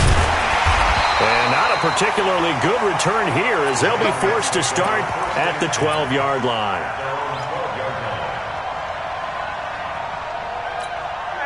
New England with a first down as they begin the drive. Critical condition here, obviously. Got to hope to get something quick right and then maybe take that shot deep. And once they do take the big shot, you've got to worry on defense. Of course, no one... And, a crusher there as it's intercepted. Picked off around the 37.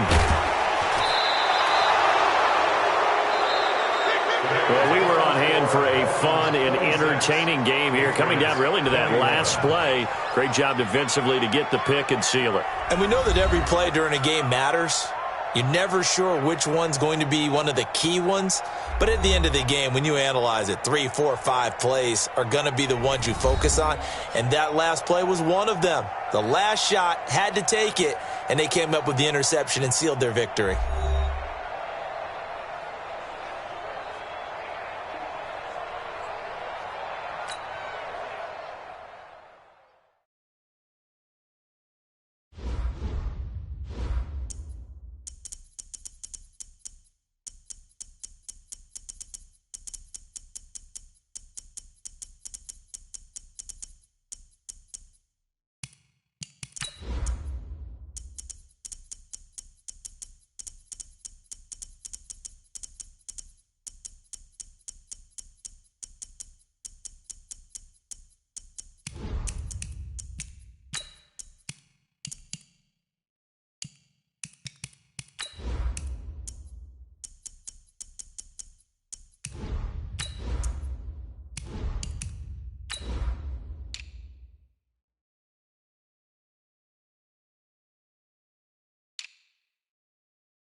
It's the NFL on EA Sports as we are in the inner harbor of Baltimore at M&T Bank Stadium. The two teams emerging from their respective tunnels a minute ago to the approval of this Baltimore crowd. They're all set as their Ravens will match up with the Pittsburgh Steelers. Two hard-hitting blue-collar franchises, one of the better rivalries going. The Ravens and Steelers are underway. And he'll take it up past the 25 to the 26-yard line. At their own 26-yard line.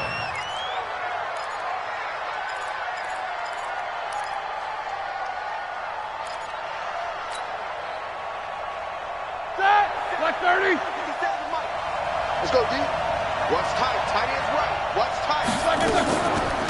They'll run with the NC State man. It's Jalen Samuels. Call it officially a loss of 2 on the first play from scrimmage. Second down. So the opening play of the drive goes backwards. Now they'll come up on 2nd and 12. From the shotgun, it's Roethlisberger.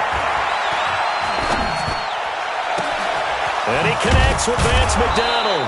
And he'll be taken down, but not before they work it across midfield. A gain of 28 yards there and give them a first down. Roethlisberger will throw. And yes, complete to the tight end McDonald. And they'll wind up getting this one all the way down inside the 20. Back-to-back plays of right around 30 yards, and the field position has totally been flipped. Here's a throw that's taken in out of the backfield. Not able to go anywhere that time. Second down. He steps out of bounds right at the line of scrimmage. Had the completed pass, but for no gain, stopped right at the line, so it's 2nd and 10. Play fake to Connor. Now Roethlisberger. Got his man. It's caught for a Steelers touchdown. Vance McDonald there to make the grab. And the Steelers take the ball down the field and score on their opening drive. Boswell good with the extra point, and it's now a 7-0 game. Boswell now to kick it away after the touchdown. The Ravens take over 1st and 10 at their own 25-yard line.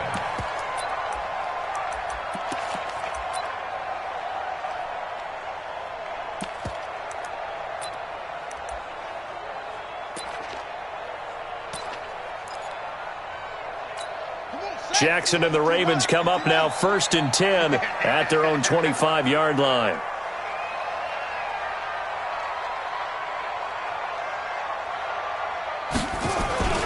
And the former Heisman winner, this is Mark Ingram. And he's upended after a gain of 2 out to the 27. Javon Hargrave there on the stop. They tried a quick hitter inside, but that one was swallowed up because what they're hoping, those big defensive linemen will take the bait and move laterally and open up a crease that they can run through. Didn't happen on that play. They'll break the huddle, come up on 2nd and 8 at the 27-yard line. To throw is Jackson. It's brought in here by Willie Snead. And they work this well upfield across the 45. A gain there of 21 yards. That was a nicely run slant route, and what the receiver's trying to do is make the defender think he's going upfield for a deeper route and then breaks it off, usually after about 3 to 4 steps, and cuts towards the middle of the field. And now what he's trying to do is use his body to keep the defender away from the football and give the quarterback a really nice target. Looking for more there on 1st down, but this throw downfield incomplete. Trying to get it to Willie Snead there. And now it's 2nd down.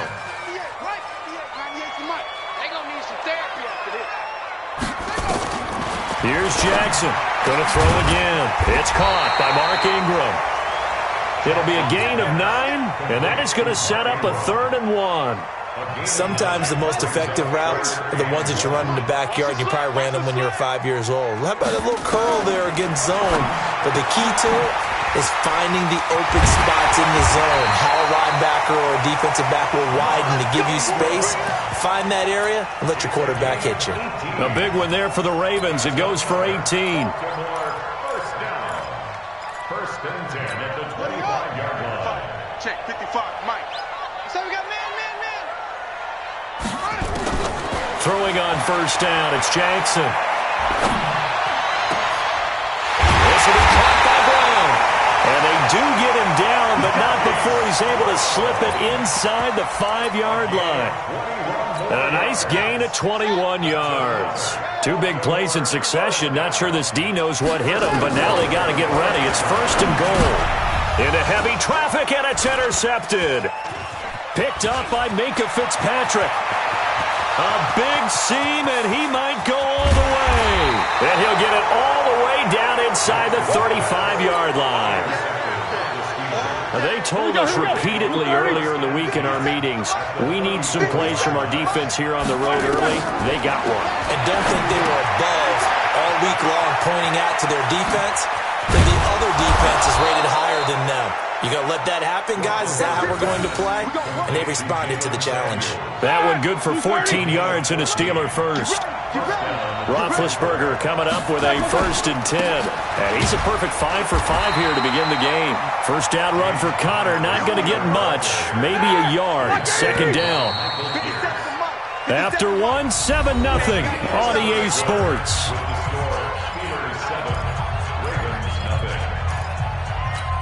Ready? 180.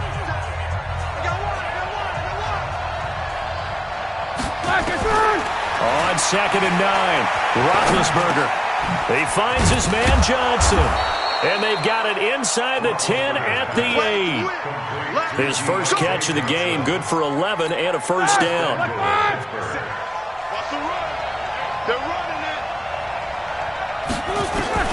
From the gun, it's Roethlisberger. And that's going to be incomplete. Too tough to hold on to that one. It's second down. When you got your backs in the shadow of your goal line, you've got to be physical in that situation because there's not a whole lot of space, not a lot of wild plays that can be run there. It's put up or shut up time. Defensively, nice job just to make sure they didn't complete it on that play. That's complete to his running back, Connor. Everyone's got to be able to catch the football. Doesn't matter what position you play, but if you're on offense, be aware a ball may come your way. On 3rd and goal, Roethlisberger. And he's in. Touchdown, Steelers. A 5-yard touchdown. And the Steelers, they broaden their lead. CD, it seemed like they were so focused on the guys out wide, they forgot about him out of the backfield. That's a really good point because you've got to communicate, and oftentimes when you start counting receivers, that's exactly what you do. You start from the widest receiver, work your way inside. Who gets lost sometimes? The back in the backfield. That's exactly what happened there. And he got into the end zone.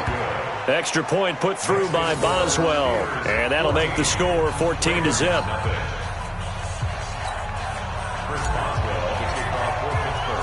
Boswell now to kick it away after the touchdown. This fielded a few yards into the end zone. And he'll bring it a few past the 20 to the 23-yard line.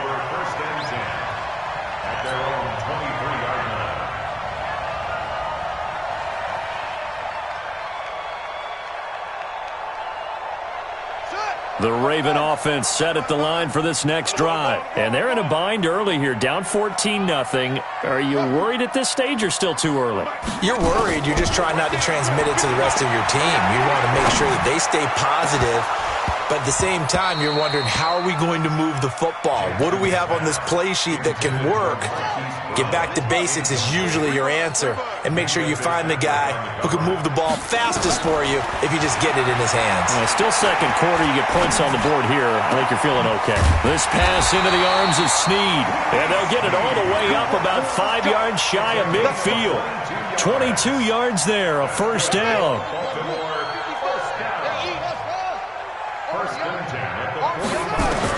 Now Jackson on first down.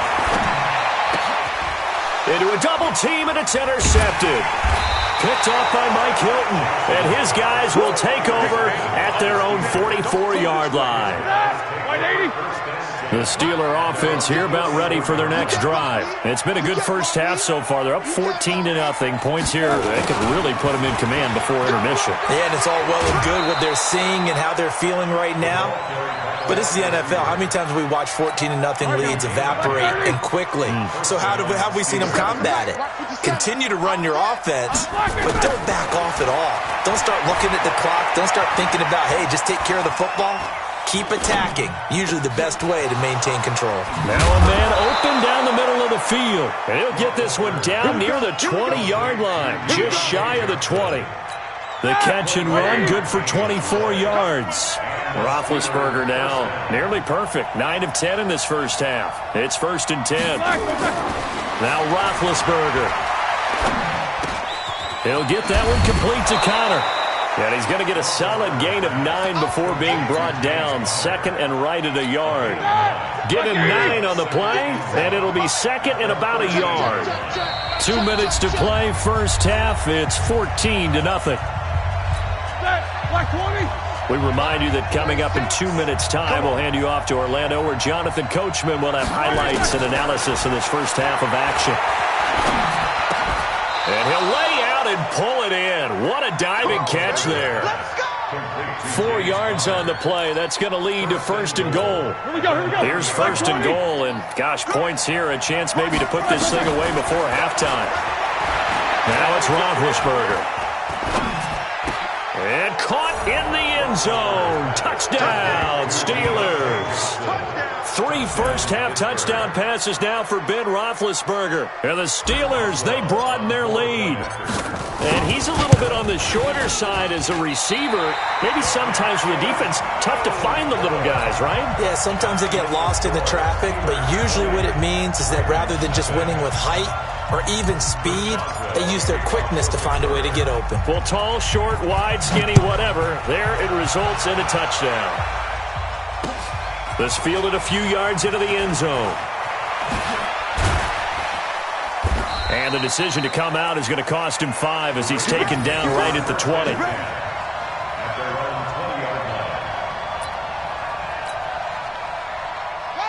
The Baltimore offense at the line, set to get going. And we don't want to call this desperation time, especially in the second quarter, but you're down. You want to. No, but let me finish. Okay, my bad. You're down 3 scores already. You've done nothing offensively, nothing on the scoreboard. That's not a good combination. I think you just called it desperation time. I think you did. But let's face it, you mentioned this to me in a break earlier in the game. The energy level hasn't been there right from the start. We've noticed that. They've got to find a way to get on their toes and start punching instead of retreating, to use a boxing analogy. Now the Ravens going to use one of their timeouts as they get the stoppage with a little over 50 seconds to go in the first half. They go play action here on first down. And now he's going to use his legs. And just 1 yard here from the 49 to the 50. He'll get just a yard on the scramble. It's second down. To throw again on second down. Jackson escaping the pressure right. And for the 3rd time here in this half, it's intercepted. The safety, Terrell Edmonds, picks it. Okay, it's real simple to say from here, but we know that sometimes as a quarterback, you've got to know when to say when and just throw it away. Flushed out to the right, tries to make something out of nothing here, and he winds up floating one downfield that gets intercepted. Complete to Washington. Now the Steelers use the first of their 3 timeouts as the clock will stop with 18 seconds to go in the first half. On first down, it's Roethlisberger. He's going to launch it for Washington, and he knocks the ball away, and it falls incomplete. James Washington was the intended target, and that'll bring up second down. Here's 2nd and 10 now from the 29. Now it's Roethlisberger. Nowhere to escape, and he goes down. Now a timeout taken. Perhaps a chance for one more quick play and then another timeout if they hurry. We'll see. So the sack, and now a 3rd and long situation for the Steelers and Ben Roethlisberger. He's going to loft one deep over the middle. And it's knocked away and incomplete. The former first-round pick Marlon Humphrey there to get a hand on it. And likely time for one final play here in the half, so they will go for it on 4th down. Final play of the half, it's Roethlisberger. Going top shelf for Smith-Schuster. And that's caught inside the 35. And he's in for the touchdown on the final play of the first first half. The prayer is answered. How did they get that done? Thought it's a fake. They'll try and throw for it. That certainly went against the traditional ways of playing football, but who cares? Look at the result. Big touchdown. They went for it on their own side of the 50. So there's conservative, there's aggressive, and there's really aggressive, which is what we just saw there. Tip of the cap to them. Both teams appear ready for the fight ahead, and we resume action here in quarter number 3.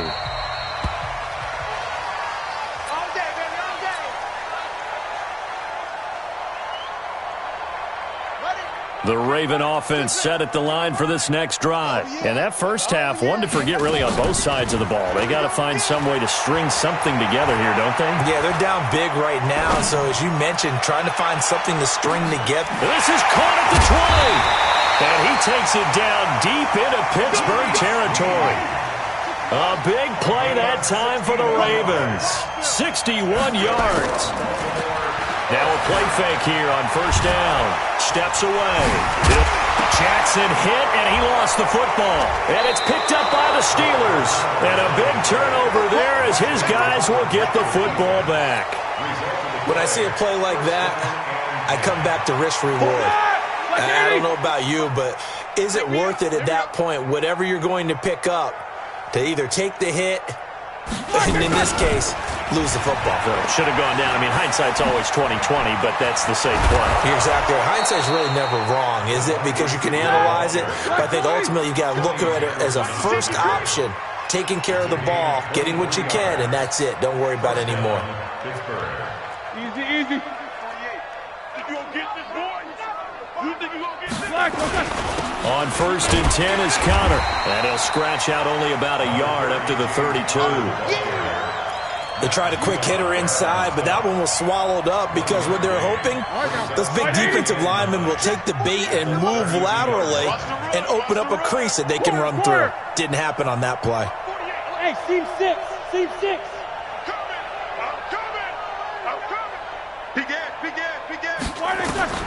On second and 9, Roethlisberger is going to float this over the middle deep, and that'll be incomplete. Good protection that time, and they couldn't hook up on the long one. Now it's third down. After an incomplete pass on second down, that'll leave them trying to convert on third and 9. Out of the gun, it's Roethlisberger. Nowhere to escape, and he goes down. Roethlisberger will stay out there, and they're going to go for it on fourth. We're going to keep getting sacks. Now on fourth down, we've got a whistle here and a timeout. It's just their first, so 2 remaining as they burn one here in this third quarter. Here's Jordan Berry now. And the way this offense has moved the ball, he hasn't been needed till here in the third. Here's Thomas. Now a hit and a loose football. And it's picked up by the Steelers. And he's in for 6 and a Steeler touchdown. A big play there. Taking it in as his guys continue to put this one out of reach. Boswell good with the extra point, and the lead will swell by one more.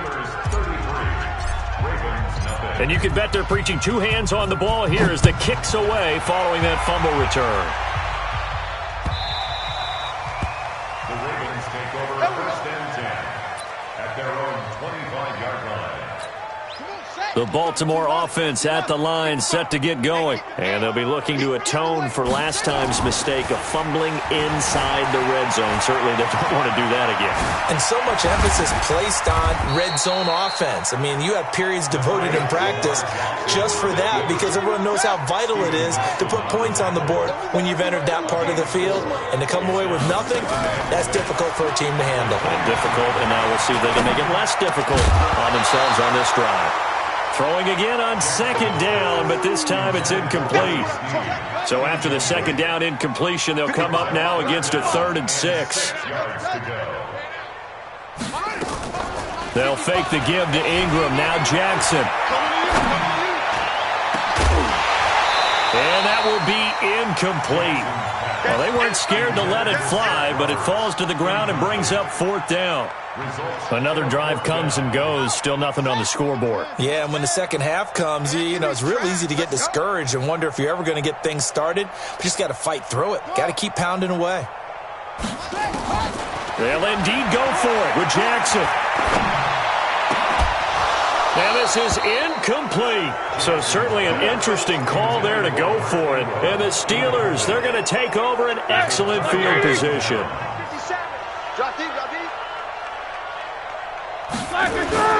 Off the play fake. Here's Roethlisberger. And this will be incomplete. Physical play on the football there, and it's 2nd down. The positioning here is key. As a defensive back, you're taught 99% of the time, make a play on the football. But in this case, making a play on the man was all the difference. That's what forced the incompletion. To throw once more on 2nd and 10. Roethlisberger. And he'll be out of bounds just inside the 25-yard line. And a nice gain and a broken tackle along the way. And really, we shouldn't be surprised, should we? That's what runners do, especially the best ones. They break tackles and gain extra yardage. The last play on the completion got them half of what they needed. Now here's a tough 3rd and 5. Now Roethlisberger is going to find his running back. It's complete. And down inside the 15 he goes. A gain of 10, good for a Steeler 1st down. We always talk about having to read defenses and how complicated that is. Well, this was an excellent read. Read the pressure and got rid of the football before it even got to him for a nice gain. And when they're blitzing like that, running back usually a good spot to go with a football? Without a doubt, because he's right in your sight line or he's near you. So you're able to just get it to him easily. And once he gets in space, that's usually a good matchup for him. A gain of 6 there on 1st. Brings up 2nd and 4 at the Ravens' 8-yard line. 6 yards was the pickup on the last completion, so here's 2nd and 4.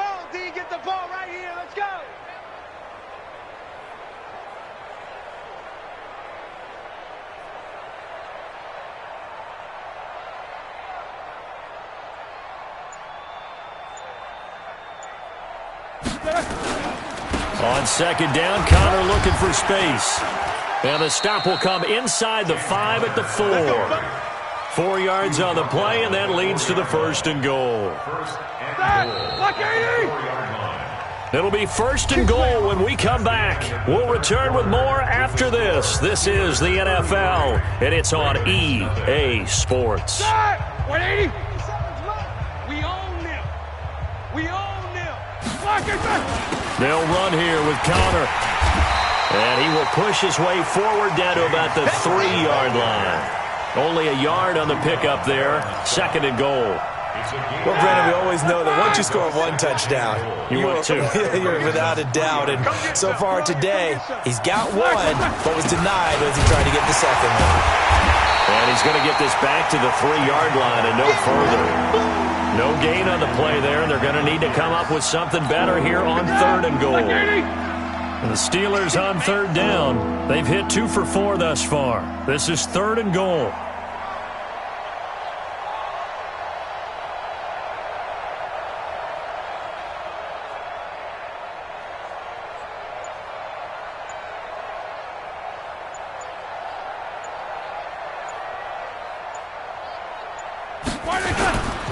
They'll look to run with Connor. And, boy, he is very close to a 1st down, but from where they're spotting that football, he's going to be a foot or so short. A minimal gain there on the 8th play of the drive.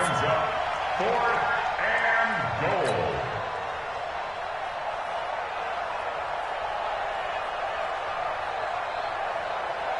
and goal. And no move to take the offense on the field. They're going to stay out there and go for it on 4th and goal.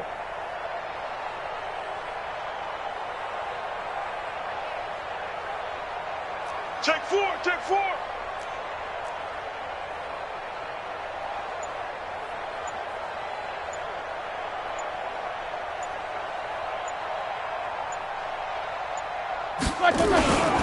They'll run for it with Connor. And he's into the end zone. Touchdown, Steelers. James Conner, his 2nd touchdown of the afternoon as his guys continue to pour it on. Extra point put through by Boswell, and that will extend this big lead. Steelers 40, Ravens nothing. Chris Boswell. Boswell now to kick it away after the touchdown.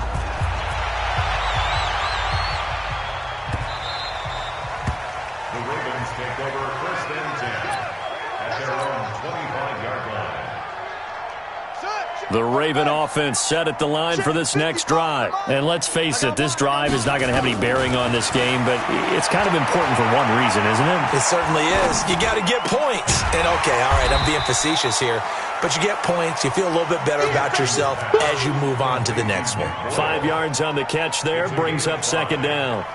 One thing I think that's safe to say defensively, the tackling's been really good. And because of that, it's been very, very hard for them to move the ball because you're not getting the benefits of run after catch. They're tackling them almost on the spot. That means you have to run extra plays, harder to move it. Now a deep ball there on second down, but it'll wind up incomplete. This defense was definitely alert to the possibility of the deep ball, and they were more than ready for it. They've got the lead, fourth quarter. Maybe can expect more passes like that downfield.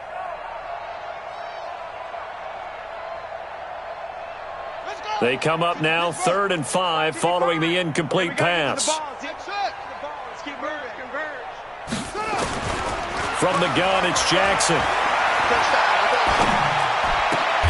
The attempt on the dive, and he has it. What a catch.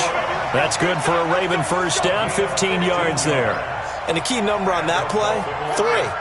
Third play of the drive, 3rd down, spectacular catch, turns into a first down. First down saves him from a 3-and-out. Now the pass brought in by Roberts. Now he's going to get this all the way down inside the 35. A good pickup there, a 22. So it's Raven football here as we welcome you back.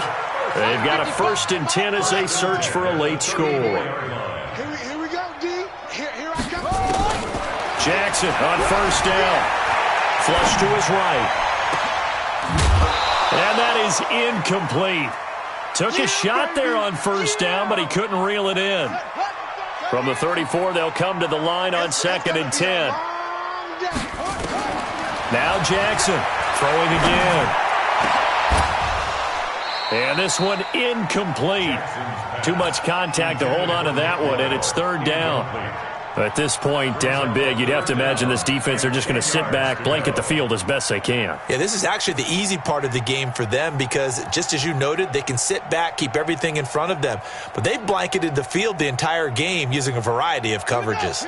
This offense was on the move. Now 2 straight incompletions have them looking at 3rd and 10. Now Jackson. He's got a first down and much more inside the 20. And they're going to have themselves another first down as the tackle's made at the Steelers' 16. From the red zone now, here's Jackson on first down. And his pass is intercepted for the 4th time today. It's Devin Bush, the linebacker, who picks it. And a big turnover there as his guys will get the football back. The Steeler offense here about ready for their next drive. And this game comfortably in hand. The scoreboard speaks for itself, but you still got your starting quarterback out there. When do you go to the backup? Let him get some time. And that's one of the great questions in the NFL, Brandon, because I'm just going to tell you, in the 2015 season, I commentated on 3 games in a row that were blowouts. And in none of them did the starting quarterback had a big lead, and in each instance I asked the coaches later on, why didn't you do that? And they all looked at me and said, just don't really do that in the NFL. You know, these guys play, and we just play them all the way through. Now, in certain situations, they will take them out, but for the most part, they're not as worried and concerned about getting them out of the game. That's always puzzled me a little bit. Roethlisberger looking for his running back, and he's got it. Now the Ravens going to use one of their timeouts as they'll stop him with a little over 30 ticks to go in the football game. 2nd and 5 after the 5-yard completion on first down. Here's Roethlisberger to throw. And he's going to find his man out of the backfield. That's complete. The Ravens going to use the 2nd of their timeouts as they'll stop the clock with 24 seconds to go in the game. They'll run on first down. Connor. And he'll be stopped right at midfield. A gain of 10, good for a Steeler first down. Here we go. Here we go. Here we go. So this one in the win column for the Pittsburgh Steelers. And I tell you what, Charles, this might be about as good as it gets. They were incredible. Yeah, offense was in fine form. The defense threw the shutout at them. I think they worked in concert together. What I like about the offense was they held the ball pretty well. You know, time of possession, exactly what they were looking for in this one, and that helped out their defense. Didn't have to be out there the entire time. So when you do that and you're out there fresh playing, off a little extra spring in your step, and it showed up in this.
It's the NFL on EA Sports, and we are inside of the very spacious Lucas Oil Stadium in downtown Indianapolis. Just a short time ago, smoke from the pyrotechnics filled the dome as the Colts made their way out of the locker room. We're set for football as the Colts get set to match up with the Jacksonville Jaguars. This will be taken in at the 1. And he'll take this across the 25, couple extra yards up to the 27-yard line. At their own 27-yard line.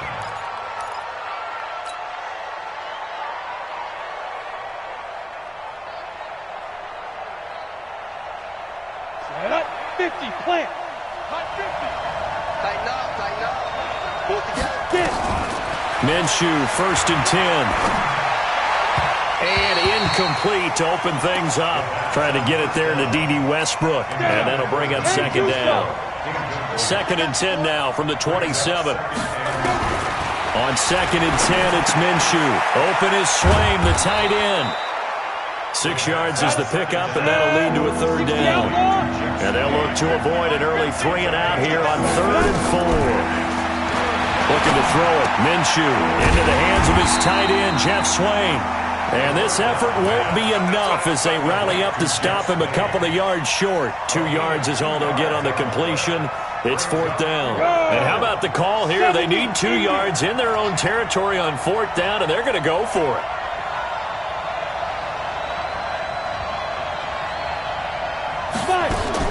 They're indeed going for it as they look to throw. Throw left side to his tight end, Swain. A curious decision to go for it, but it pays off with a 1st down. Well, peel back the curtain, partner. We've got a pretty good look into how they plan to play this game. Aggressive seems to be the word. Going for it on 4th down in that situation. Yeah, opening drive. Now, we know this coaching staff, they have traits of aggression in their history, but what a start to this game. They're going for it. Yeah, a lot of people might say reckless, but they got it. 1 for 1 on 4th down here early in the game. Throwing on 1st down, but this one winds up to be incomplete. DJ Chark, the intended target. That'll bring up 2nd down.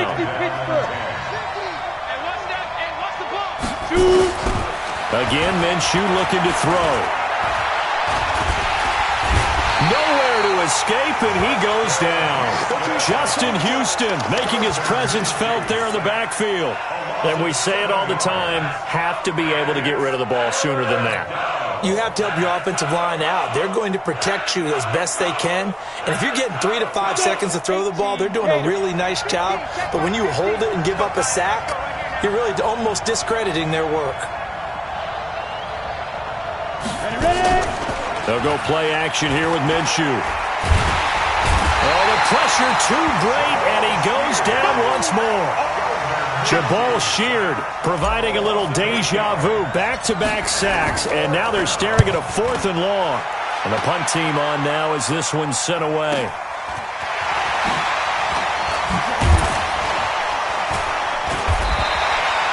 Yards on the return that time. And the Colts will go on offense here, 1st and 10.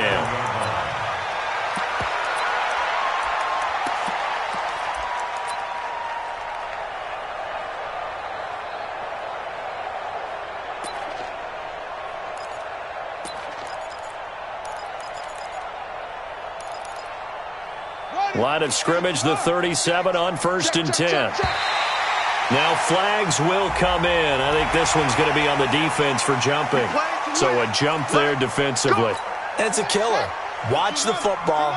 Don't move across the line of scrimmage until the ball moves. From the gun, here's Brissett. That's complete to the running back, Nyheim Hines. And he'll be brought down just shy of midfield at the 49-yard line. Call it a gain of 7, and it gets him a new set of downs. From the shotgun, it's Brissett. That's complete to Hines out of the backfield. And they're well past midfield, just a yard or 2 shy of the 40.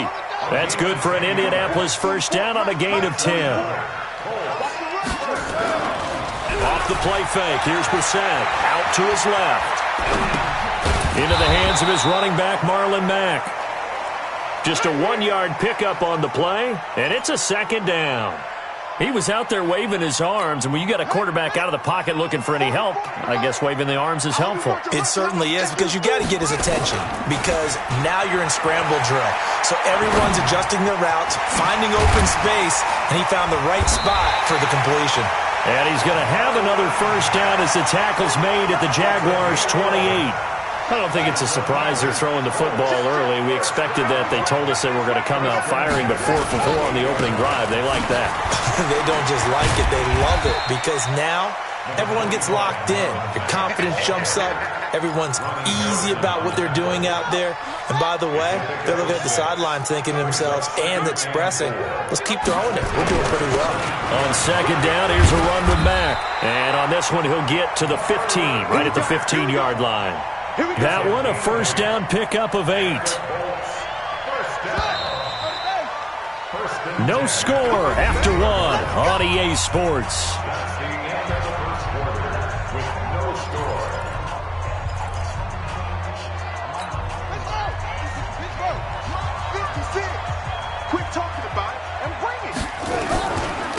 They'll run on 1st down with Marlon Mack. And this will leave him a yard short. Nice pickup of 9 yards on first down. That's a strong pickup right there on first down. And as this drive goes on, we're seeing an offensive line and running game imposing its will. They're going to run this with a tight end. And he takes this one in for a Colts touchdown. A 6-yard touchdown run as his guys are first onto the scoreboard here this afternoon. Vinatieri able to tack on the PAT, and that makes the score 7-0.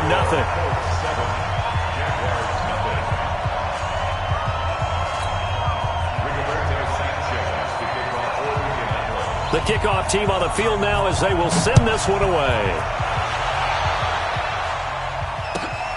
This will be taken about the 12. And he'll take it past the 25 and up to the 28-yard line. At their own 28-yard line. Let's go now. Jaguars come to the line to start their next drive. And on the last go-around, they really couldn't get anything going. They had to punt from deep inside their own territory, which means they're going to lose the field position battle as a general rule. What they're looking for now is a little more consistency, move the ball at least a few times on offense, get a couple of first downs, and hopefully flip the field. Yeah, just something to build off of. That's what they're looking for here. Here's a pass swung out left to his running back. And he went nowhere. He'll lose yardage back to the 29. The second down play results in a loss of 2 yards. The last catch took him 2 yards in the wrong direction, so now what can they do on third? And able to find Conley. A Jacksonville first down on a pickup of 17. The goal for any offense versus a zone defense, find the holes where guys are available and put the ball on the receiver before any defender can step up and fill it. They did it well there. Perfectly executed cross. And he'll be brought down by the Colts. Jabal Sheard picks up his second sack of the afternoon. Throwing on second and long. Minshew. And he's going to go down again. Jabal Sheard able to disrupt yet another pass play. That is his third sack of the afternoon. Okay, let's go back a little bit and see if my schooling comes to the front. What's that old saying? Those who forget the lessons of history are doomed to repeat them. That's the same guy who's gotten back-to-back sacks. I think a double team may be in order. He's going to loft one deep over the middle. Now that'll be tipped and intercepted. Picked off at the 11. And a big turnover there as his guys will get the football back. Third and long that time. He was trying to make something happen, but a little too risky. Well, the field tilted on him. And what I mean by that is what you said. Third and long. Got to push it downfield to try and pick up the first down. Defensive backs live for this situation. And they took advantage of the young man right there. Throwing. Brissett. A fight for the football, and it's intercepted. Picked off by the Michigan man, Jake Ryan. That interception sets them up beautifully already in the red zone. And you can hear it all the way up here. Oski, everyone turned to block, find a spot, and now they're set up inside the red zone for their offense. And the drive starts with a completion left side. And he takes it in. Touchdown, Jacksonville. From 19 yards away as they are now on the board here in the first half. Extra point tacked on by Lambeau. And we are tied at 7.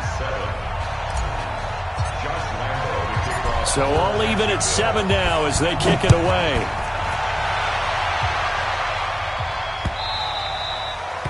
The Colts take over first and 10 at their own 25-yard line. The Indy offense at the line and set to go. A tale of two extremes already in this game. A touchdown pass on their opening drive followed by an interception last time out. Now, it sounds like things bounce. Now a loose football. The ball comes out.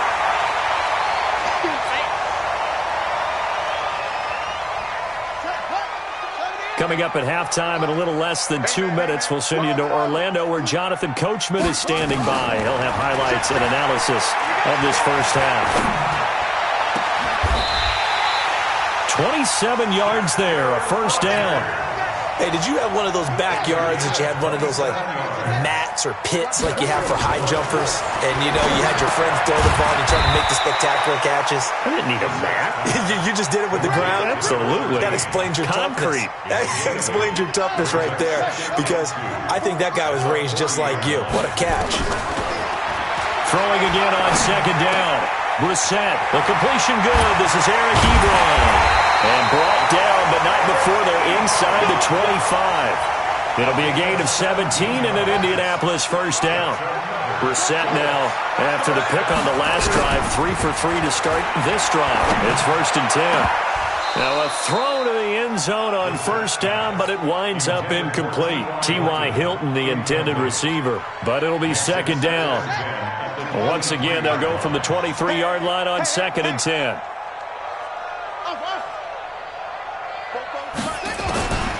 Again, it's Brissett. And that is incomplete.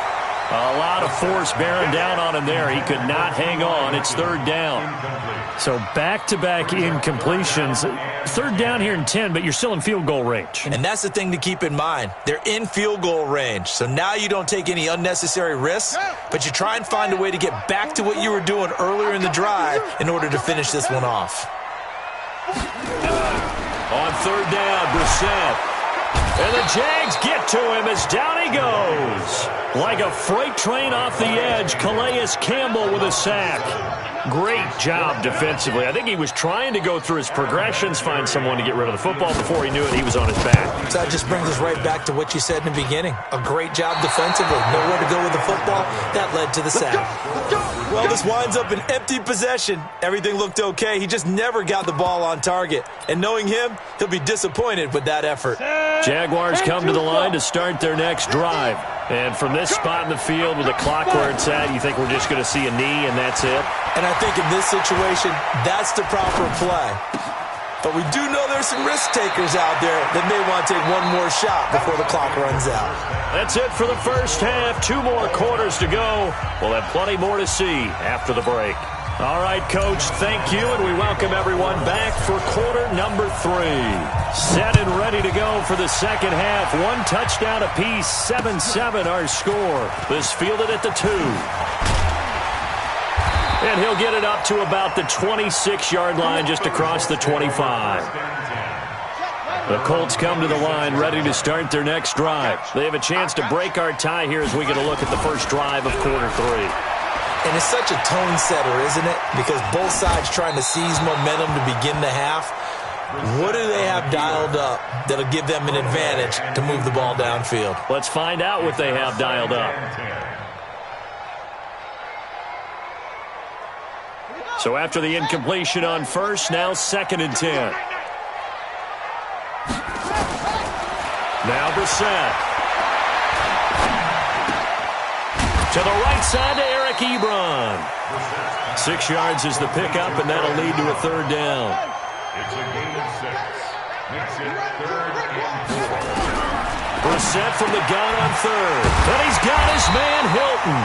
And he's got the first before he's brought down at the 39-yard line. Move the chains, a gain of 7 on 3rd down. So from the 39 now, they'll come up on a 1st and 10. Brissett again. And that is incomplete.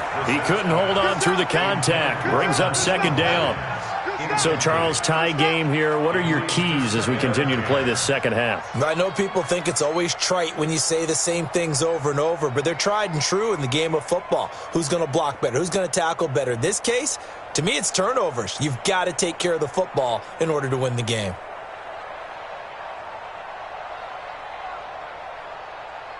So, line of scrimmage, still the 39 on 2nd and 10.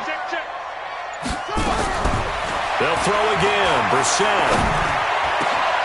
Oh, a scrap for the football, and he's going to come down with it. And he's going to have another first down as the tackle's made at the Jaguars' 45-yard line. Brissett now 5 straight completions here in this second half. 1st and 10. And in the air once more, it's Brissett. And the catch made by Hilton. And he gets it inside the 35 and just shy of the 30. A 14-yard gain for Indianapolis and also move the sticks. Brissett now 11 of 16 through the air. It's 1st and 10. Out of the gun, Brissett. Ebron with it over the middle. And taking it to the 15-yard line before he's brought down. 16 yards to pick up there. The Colts have a first down. First and 10 at the 15-yard line. From the red zone now, Brissett. Throw complete there, Rodgers. But he's tackled a yard short of the marker. Good gain of 9 on first down. Give him 9 there on the first down completion. I think a lot of people ask the same question all the time. Why do we see so many slants in the red zone? Well, the windows are tighter. Everything's more condensed. It has to be quicker, and you've got to deliver the ball on time. Your biggest worry? Ball gets tipped in the air. Because if that happens, then it's fair game for the defense. Now a second down throw for the end zone, but it's incomplete. Get your backs to the goal line. I can hear my high school coach right now. This is when force meets force. Got to be physical in order to win this battle. Yeah, that's where the physicality pays off. A nice job forcing the contact and forcing the incompletion. Yeah, Coach Ford would have loved that play. He didn't get the touchdown, but he did get the first down as he's tackled at the 1. First and goal at the 1-yard line. To throw, Brissett. And it'll be intercepted. Snags it for the pick. And a big turnover there as his guys will get the football back.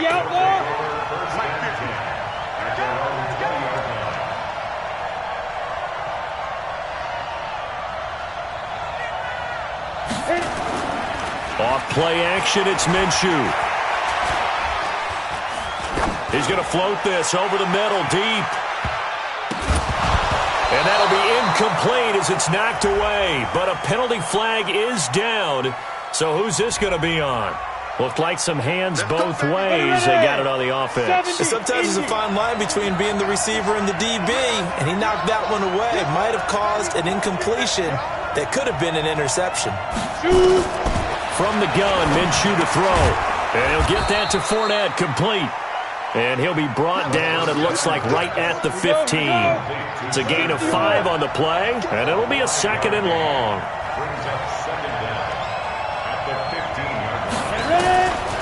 Throwing on 2nd down now, Minshew. Into the hands of his tight end, Jeff Swain. That's a staple of this offense. Drag route to the tight end. Yeah, he's unable to use his size to break off much more yardage after the catch, but still an effective gain nonetheless. They'll go play action here with Minshew. Into heavy traffic, and it's intercepted. Picked off by Darius Leonard, the linebacker. And they will take over at the 29-yard line. That time defensively looked like they showed quite a bit of pressure, but backed off, and it proved fruitful. They get the pick. He went through all of his rules about getting rid of the ball quickly because he read blitz. He saw all those people stacked at the line of scrimmage, and then they fooled him by dropping into coverage. Now he's ready to get rid of the ball fast, but guess what? Too many defenders out there.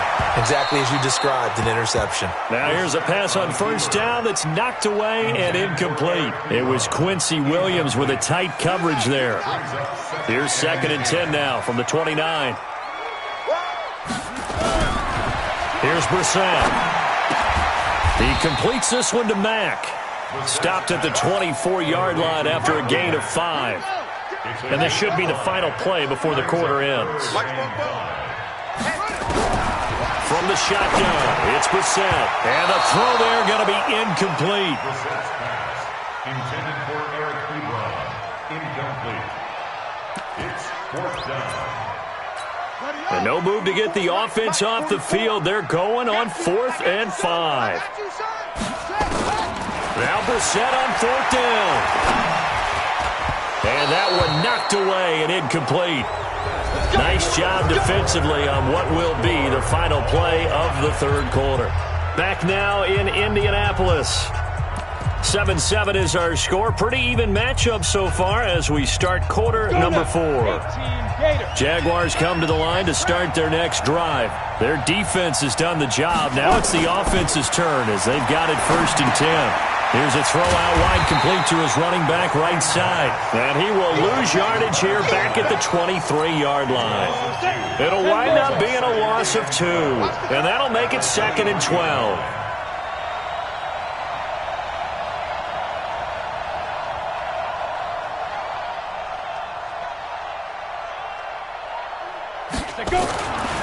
On 2nd down, Minshew.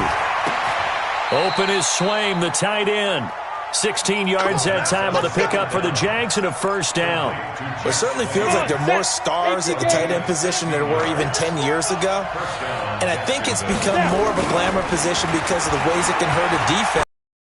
And this is going to be intercepted. And a loose football. So they escape, so to speak, maintaining the football. Defensively, though, opportunity miss. It definitely was, because that's all defenses talk about. Getting the football and either advancing it the other way or just getting possession and turning it over to their offense. That can be a little bit deflating. You're exactly right. A lost opportunity. They go back to the air here after the INT on the last drive. Forced out to his left. And he completes it to Westbrook.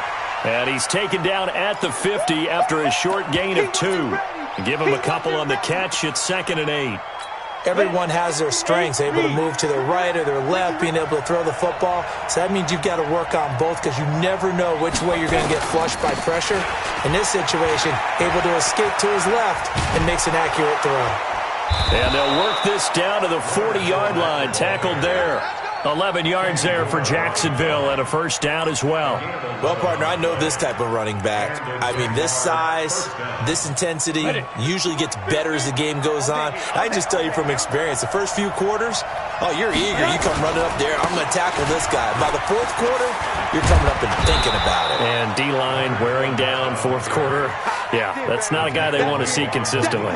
10 yards on the pickup there, and it'll be 2nd down.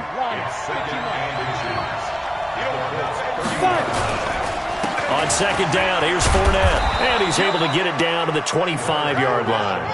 A gain of 5, good enough for the 1st down. Nice job there finding room to maneuver, and he worked his way into another 1st down. And look, they had great field position to start, but boy, they've done a nice job taking advantage of it. Now they're just hoping to cap it off. They don't need to run another play here before the 2-minute warning. Let's see if they do it anyway.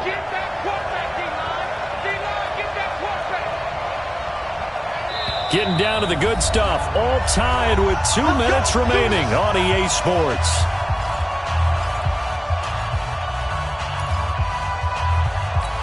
So it's Jaguar football here as we welcome you back. They've got a 1st down in field goal range already. On the jet sweep, here's Westbrook. They get him to the ground right on the cusp of the red zone after a pickup of 5 or 6.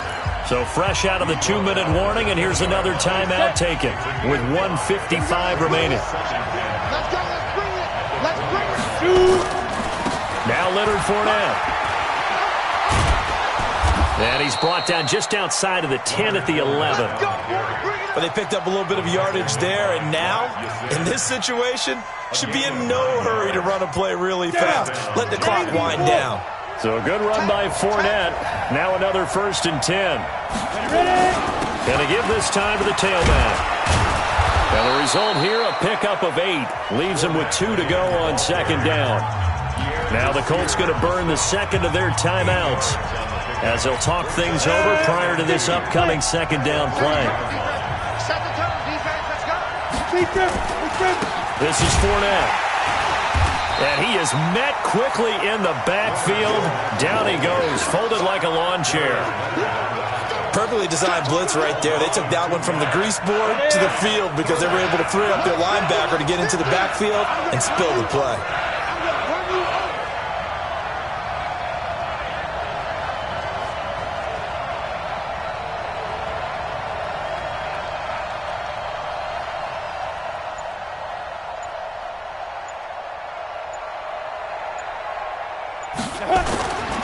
On third down, Fournette. The defense stiffens to force fourth down following that first down gain of 8. Now the Colts will use their third and final timeout as they stop it here with just under 40 seconds to go in the game. And Lambeau will put this one through. And the sideline celebrates as they have taken the lead in the final minute. All right, so time to reset here. It's a huge kick there, gives them the lead, but they've got to be careful that their celebrations aren't a little too premature. You're exactly right about that, because there still is time for the other guys to run a few plays and get into field goal position. So this defense is going to need to come up with one final stop if they're going to get out of here with a victory.